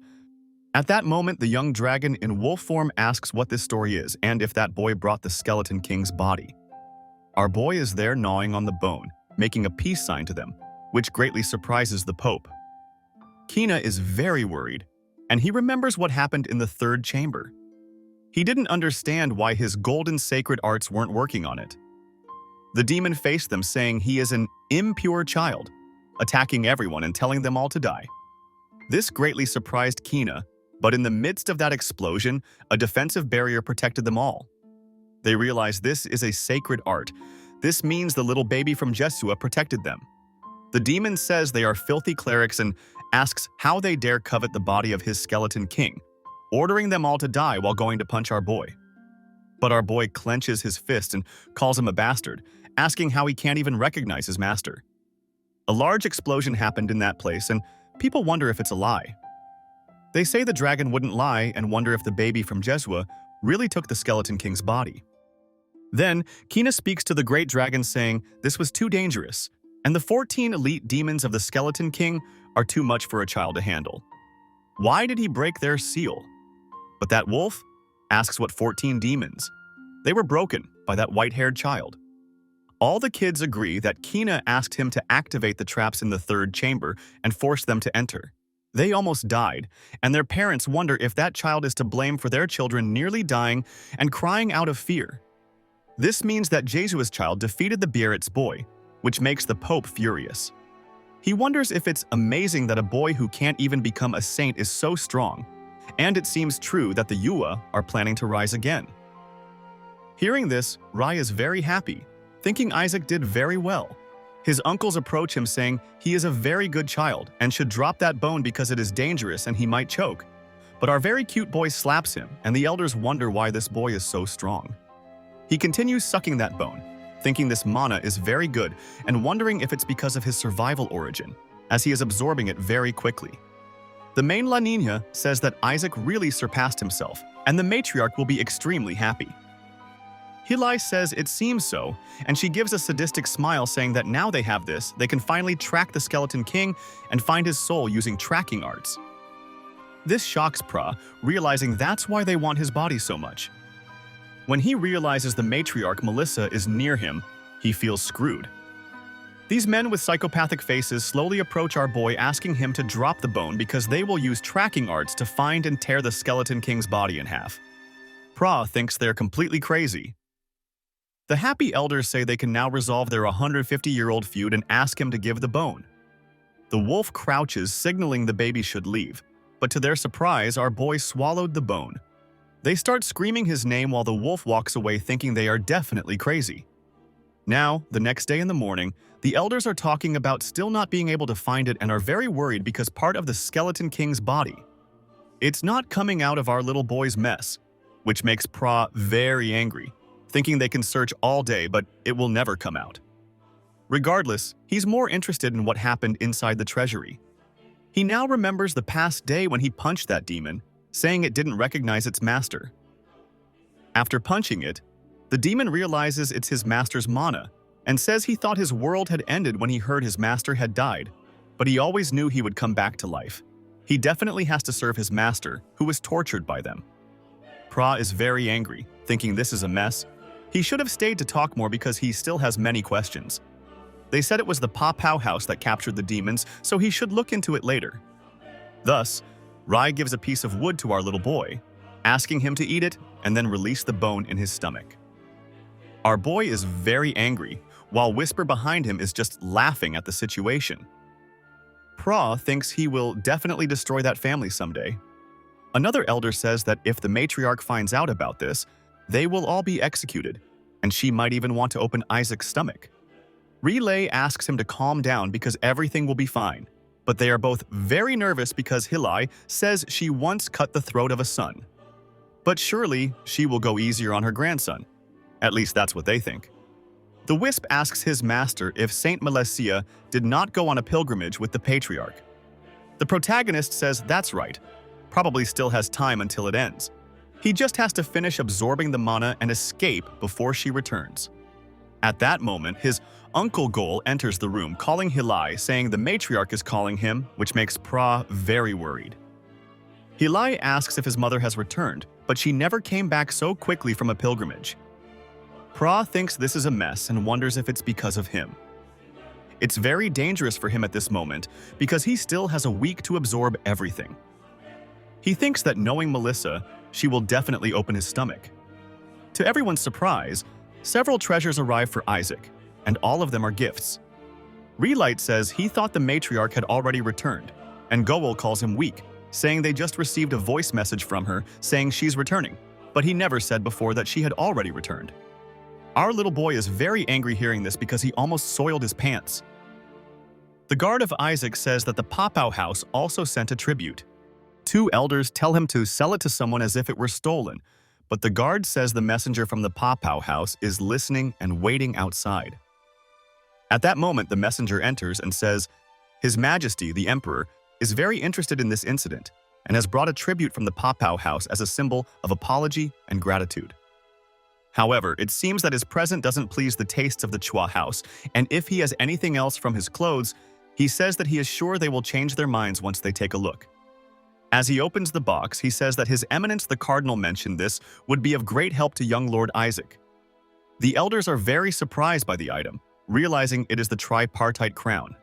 Pra asks what it is, and they say it is a medal, a dirty little trinket with the Pope's emblem engraved on it. They wonder if this medal is really for Isaac and if the Pope personally gave it. The messenger calls Halai, asking him to please accept it because it belongs to young Lord Isaac. Pra wonders why he wants to give it to his uncle when he could just give the medal directly to him. Halai, trembling, asks if he really said to give it to him and not to Isaac. The messenger confirms, saying it was ordered to be given to Halai no matter what happens, which makes Halai very angry. An elder asks how he dares to give Isaac's medal to a family member and if he is out of his mind. Doesn't he know that giving the medal to the family means the medal's owner is already dead? This shocks the protagonist and whisper. The deceitful messenger says it wasn't for that reason and asks them not to misunderstand His Holiness's intentions. He simply wanted it to be given to a family member since young Lord Isaac is still very young. The elder says this doesn't explain the sash, and the Papao house doesn't know that the sunflower is given to fallen soldiers to honor their heroic deeds. Pra thinks this present is basically a coffin. That Lancina says they are bastards and openly ridicule them because of the Yeshua curse. Gol, trying to help the Papao house messenger, asks them to please calm down and not speak without thinking. The elder asks how he is supposed to stay calm. Gol says the elder is a house representative, and how can he antagonize the Papao house? They must not let things escalate, or there will be problems for the family. Gol thinks he never knew it was possible to make them understand their place by giving such a hateful gift. This must have been the Cardinal's plan. Even though he is from his maternal family, he feels disgusted. However, Halai is now the brat who won't let them do whatever they want, which is very good for him. Gol asks what Halai is doing and that he should accept the gift and show gratitude. Halai shouts at him, but the protagonist extends his hand, thinking this is not right. To the surprise of the messenger, a light starts emerging from the metal, covering his hand.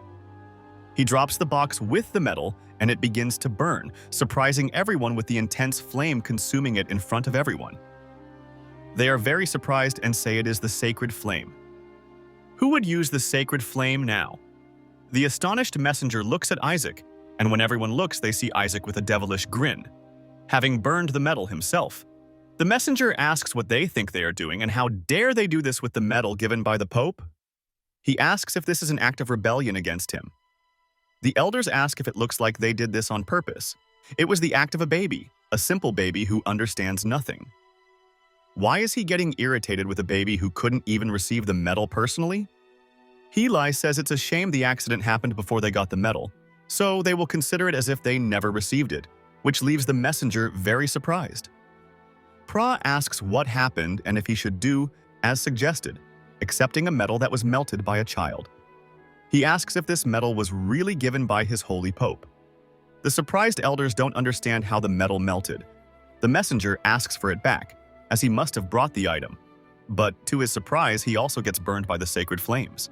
The elders start laughing, saying that little Isaac is very mischievous, while our boy thinks if he doesn't let it go, he'll burn him too. After being burned, the messenger says they are cursed and part of the damn Yua family. The elders happily celebrate with Isaac in their arms, saying he did a good job, as if he had relieved them of years of pain. Another elder starts shouting at Goel, ordering him to throw that medal away immediately. The smiling elder says the matriarch should have seen the face of the Pope's family's minion. They say Halai did a good job using the sacred flames at that moment. It was the perfect tactic. Halai asks what they mean. Ansam says he's a fool and doesn't need to play dumb. He used the sacred flame art on Isaac. Halai, still in doubt, asks if it wasn't them who did it, which leaves the elders very surprised. One of them says Halai used sacred art on him when he entered the treasury, but Heli says he only used sacred invisibility art. The elder asks if it was difficult to use sacred light steps on Isaac. Heli, still in doubt, asks if he used light steps, which leaves them very surprised. They say it can't be. All those sacred arts were done by our little boy Isaac. It is said that the Book of Secret Techniques is a mythical level treasure that allows one to learn a secret technique immediately. Fortunately, he got it in the treasure rooms, and it is weaker than when he was the Skeleton King, but still usable. Another elder asks if it was Isaac's mother who cast sacred art on him, and the elder says his mother doesn't possess a fire attribute, but the opposite. The elders say this is on a totally different level from mere talent. It's like writing a poem without knowing how to read. The elder says that even Saint Melissa, who was glorified, needed to learn at least to read before using sacred arts. Pra thinks this is really intense, showing more than he should. Ashley says that, by the way, the fact that he removed the Pope's blessing is even more surprising. Two people say she is very perceptive. One of them asks L to bring the medal for him to confirm, so R goes to the box to get the medal, but says it's not there. Very worried, he asks what happened because it was there a moment ago. Go says he threw it away, which shocks everyone. Goel says he was the one who ordered them to throw it away, but they say it's still not something to do. He orders them to gather several people to search for it, while Go, very cunning, thinks that he melted the metal given by the Pope, which was supposed to resist any flame. He cannot let the Patriarch know about this, and it will surely be just a baseless rumor. A few days later, in the western part of the Yua Duchy, the Patriarch finally arrived. He says the mansion is nearby and asks them to stay focused. They agree. As he walks, he looks at the lake and realizes there is something there. Now, back at the Yua house, the worried elders wonder why the Skeleton King's body is not coming out, while Pra mentally thanks them for the banquet. Very sad. They say they are already on the 3rd bottle of laxative and have also given him 500 wild fruits from the Julius Kingdom, yet the Skeleton King's body hasn't come out. Isaac thinks those fruits were delicious, having heard they increase affinity with divine beasts, which serve as great tools or battle partners. Very happy, he says there's no problem increasing his affinity with them because they are very important in his mission to crush the Pope and the gods. He is sure the Yeshua family also has a divine bird in their residence. When he looks back, he sees a gigantic spiritual whale flying over the house, which is the divine beast of the Yeshua residence, a taramblon. As he stares at that beast, the Patriarch suddenly opens the door, surprising everyone. They greet the Patriarch. The boy, staring at him, thinks that this is the Patriarch of the Yeshua family, who would be his grandfather. He has a good feeling about this because the origin of survival is shining brightly with him. Relay speaks to his father, asking them to please give him more time, as opening Isaac's stomach won't be beneficial. However, Pra, very happy, thinks he should relax because they surely won't open his stomach. The Patriarch points to Isaac and asks him to burn something, leaving the protagonist confused. Rai says no, he can't do that, while the protagonist thinks that his origin of survival must be broken. Why does he want to burn him now, and the only person he can really trust is his uncle? Heli says he is still too young to be burned, and asks him to reconsider. But Go comes running, saying he agrees, and that it would be a very beneficial reward for him, while our very angry boy wonders why he wants to burn his reward. The Patriarch says that yes, it is possible to remove the Skeleton King's body if they set it on fire, and he might even stay stronger with the blessing of the flames, but Heli asks them to please give him more time. Go, who is very annoying, says it's better they cut his stomach open right away, but Heli insists no. Heli says he can drown Isaac instead, and Pra thinks this house is full of crazy people. Go says that's not enough. The temple flames are Yeshua's secret techniques used only to strengthen the saint, and they can't use them on a child with no abilities.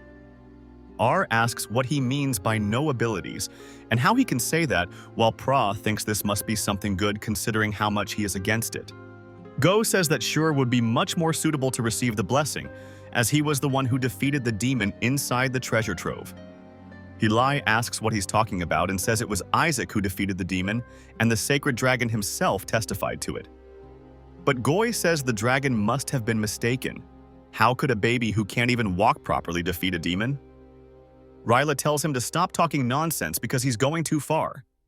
Besides, Isaac burned the Pope's medal using the sacred flame, so is he going to deny even that which he saw with his own eyes? Gu says he might have arranged this with the elders, and who knows, nobody has proof. To their surprise, the patriarch takes something out of his clothes and says, when he talks about medals, he must be referring to this, showing them the Pope's medal that Isaac burned. We are told that the only person connected to God, the Pope, and the gold that receives the Pope's blessing is called blessed gold. Pra thinks it's not easy to melt even when he was the Skeleton King, so how is this possible? He wonders if he became stronger when he reincarnated into this body.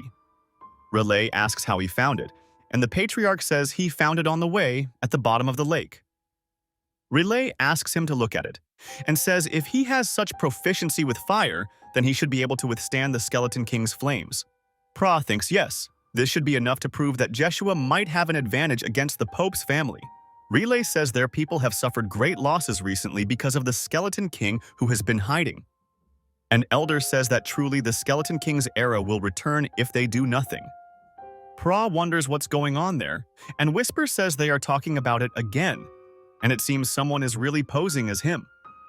Pra thinks he doesn't care about that or who he is. It doesn't make much difference because this way he can act more easily if they keep attracting all the attention. Whisper says that's true, but even so, Relay says it's been over 70 years since the Skeleton King appeared in the Yeshua mansion to cast his curse, which greatly surprised our boy. Relay, very angry, says he attacked them, saying he would eradicate the saint's lineage, and he gets furious just thinking about this curse. Whisper says if it was 70 years ago, it couldn't have been his master after all. He died 150 years ago. Isaac thinks yes, a curse cast on his lineage. So that's why they said he wouldn't live long. But he is quite confident, saying that a simple curse like this is very easy for him. If he suppresses it with mana, it won't be deadly. However, the elder says that even if it doesn't kill them, the drop in reproductive abilities can make their descendants infertile, not very tall, and many people end up going bald early on. This makes Prater very angry, thinking he will kill that imposter. Whisper says that hair loss could be a genetic problem unrelated to the curse, but Isaac asks if he hasn't noticed that everyone in Heli's family has a full head of hair. The patriarch approaches our boy and says that since he has red eyes, he must already be under the curse, and fire and water are too weak. The protagonist wonders what he's talking about.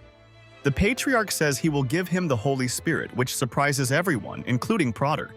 He thinks that the Holy Spirit is a divine spirit that can only be obtained if granted, and he needs it to reach the level of transcendence that even the gods can't easily achieve. He feels very lucky because when he obtains the divine spirit, he will reach the level of transcendence and defeat all those damned gods. However, Uncle Gol is against it and asks how they can give the Holy Spirit to him. Isn't it too much for him? He says the Holy Spirit can only be granted to those who have brought honor and glory to their family, and even though he managed to burn the medal, it only served to provoke the Pope's family, who won't let this pass.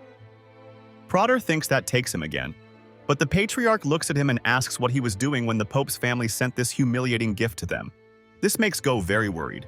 The patriarch, looking furious, says they dared to provoke them in Yeshua's territory, and instead of letting them go, he still defends them. What has he done other than criticize his nephew? As if that wasn't enough, he wants to take away what is rightfully his. This leaves Go very uncomfortable. The patriarch says that even animals protect their group's offspring, and more importantly, the Yua family protects anything and anyone. The smallest of all, whom they should protect, ended up protecting their pride. If this noble attitude didn't bring honor to Yeshua, then what would? This makes Prater very happy to hear this. Go falls to the ground, trembling in fear. The patriarch orders everyone to gather at the main house because they will bless Isaac. A few days pass, and Rai goes to his father, asking if he won't give the Holy Spirit to Isaac. The patriarch asks if he still doesn't understand. Isaac will end up with some disability if they place him in fire or water to remove the Skeleton King's body. The flames and waters of the temple reject anything demonic because of their immense power, and he won't be able to learn the sacred arts of exorcism if that happens. And Rai says that if it's like this, he won't be able to get out of rank C as a high priest. His father says he will have to live a life at rank 4, and so he will allow Isaac to choose between fire, water, or the Holy Spirit, which should be a good enough test. Goel gets very excited, thinking that he knew they would never give him a Holy Spirit so easily. He places 3 pearls in front of our little boy and asks him to choose. Rai looks at them, thinking that the energy of fire, water, and the Holy Spirit means Isaac should choose the white pearl. But when he realizes it, Isaac has taken the red pearl, which surprises everyone.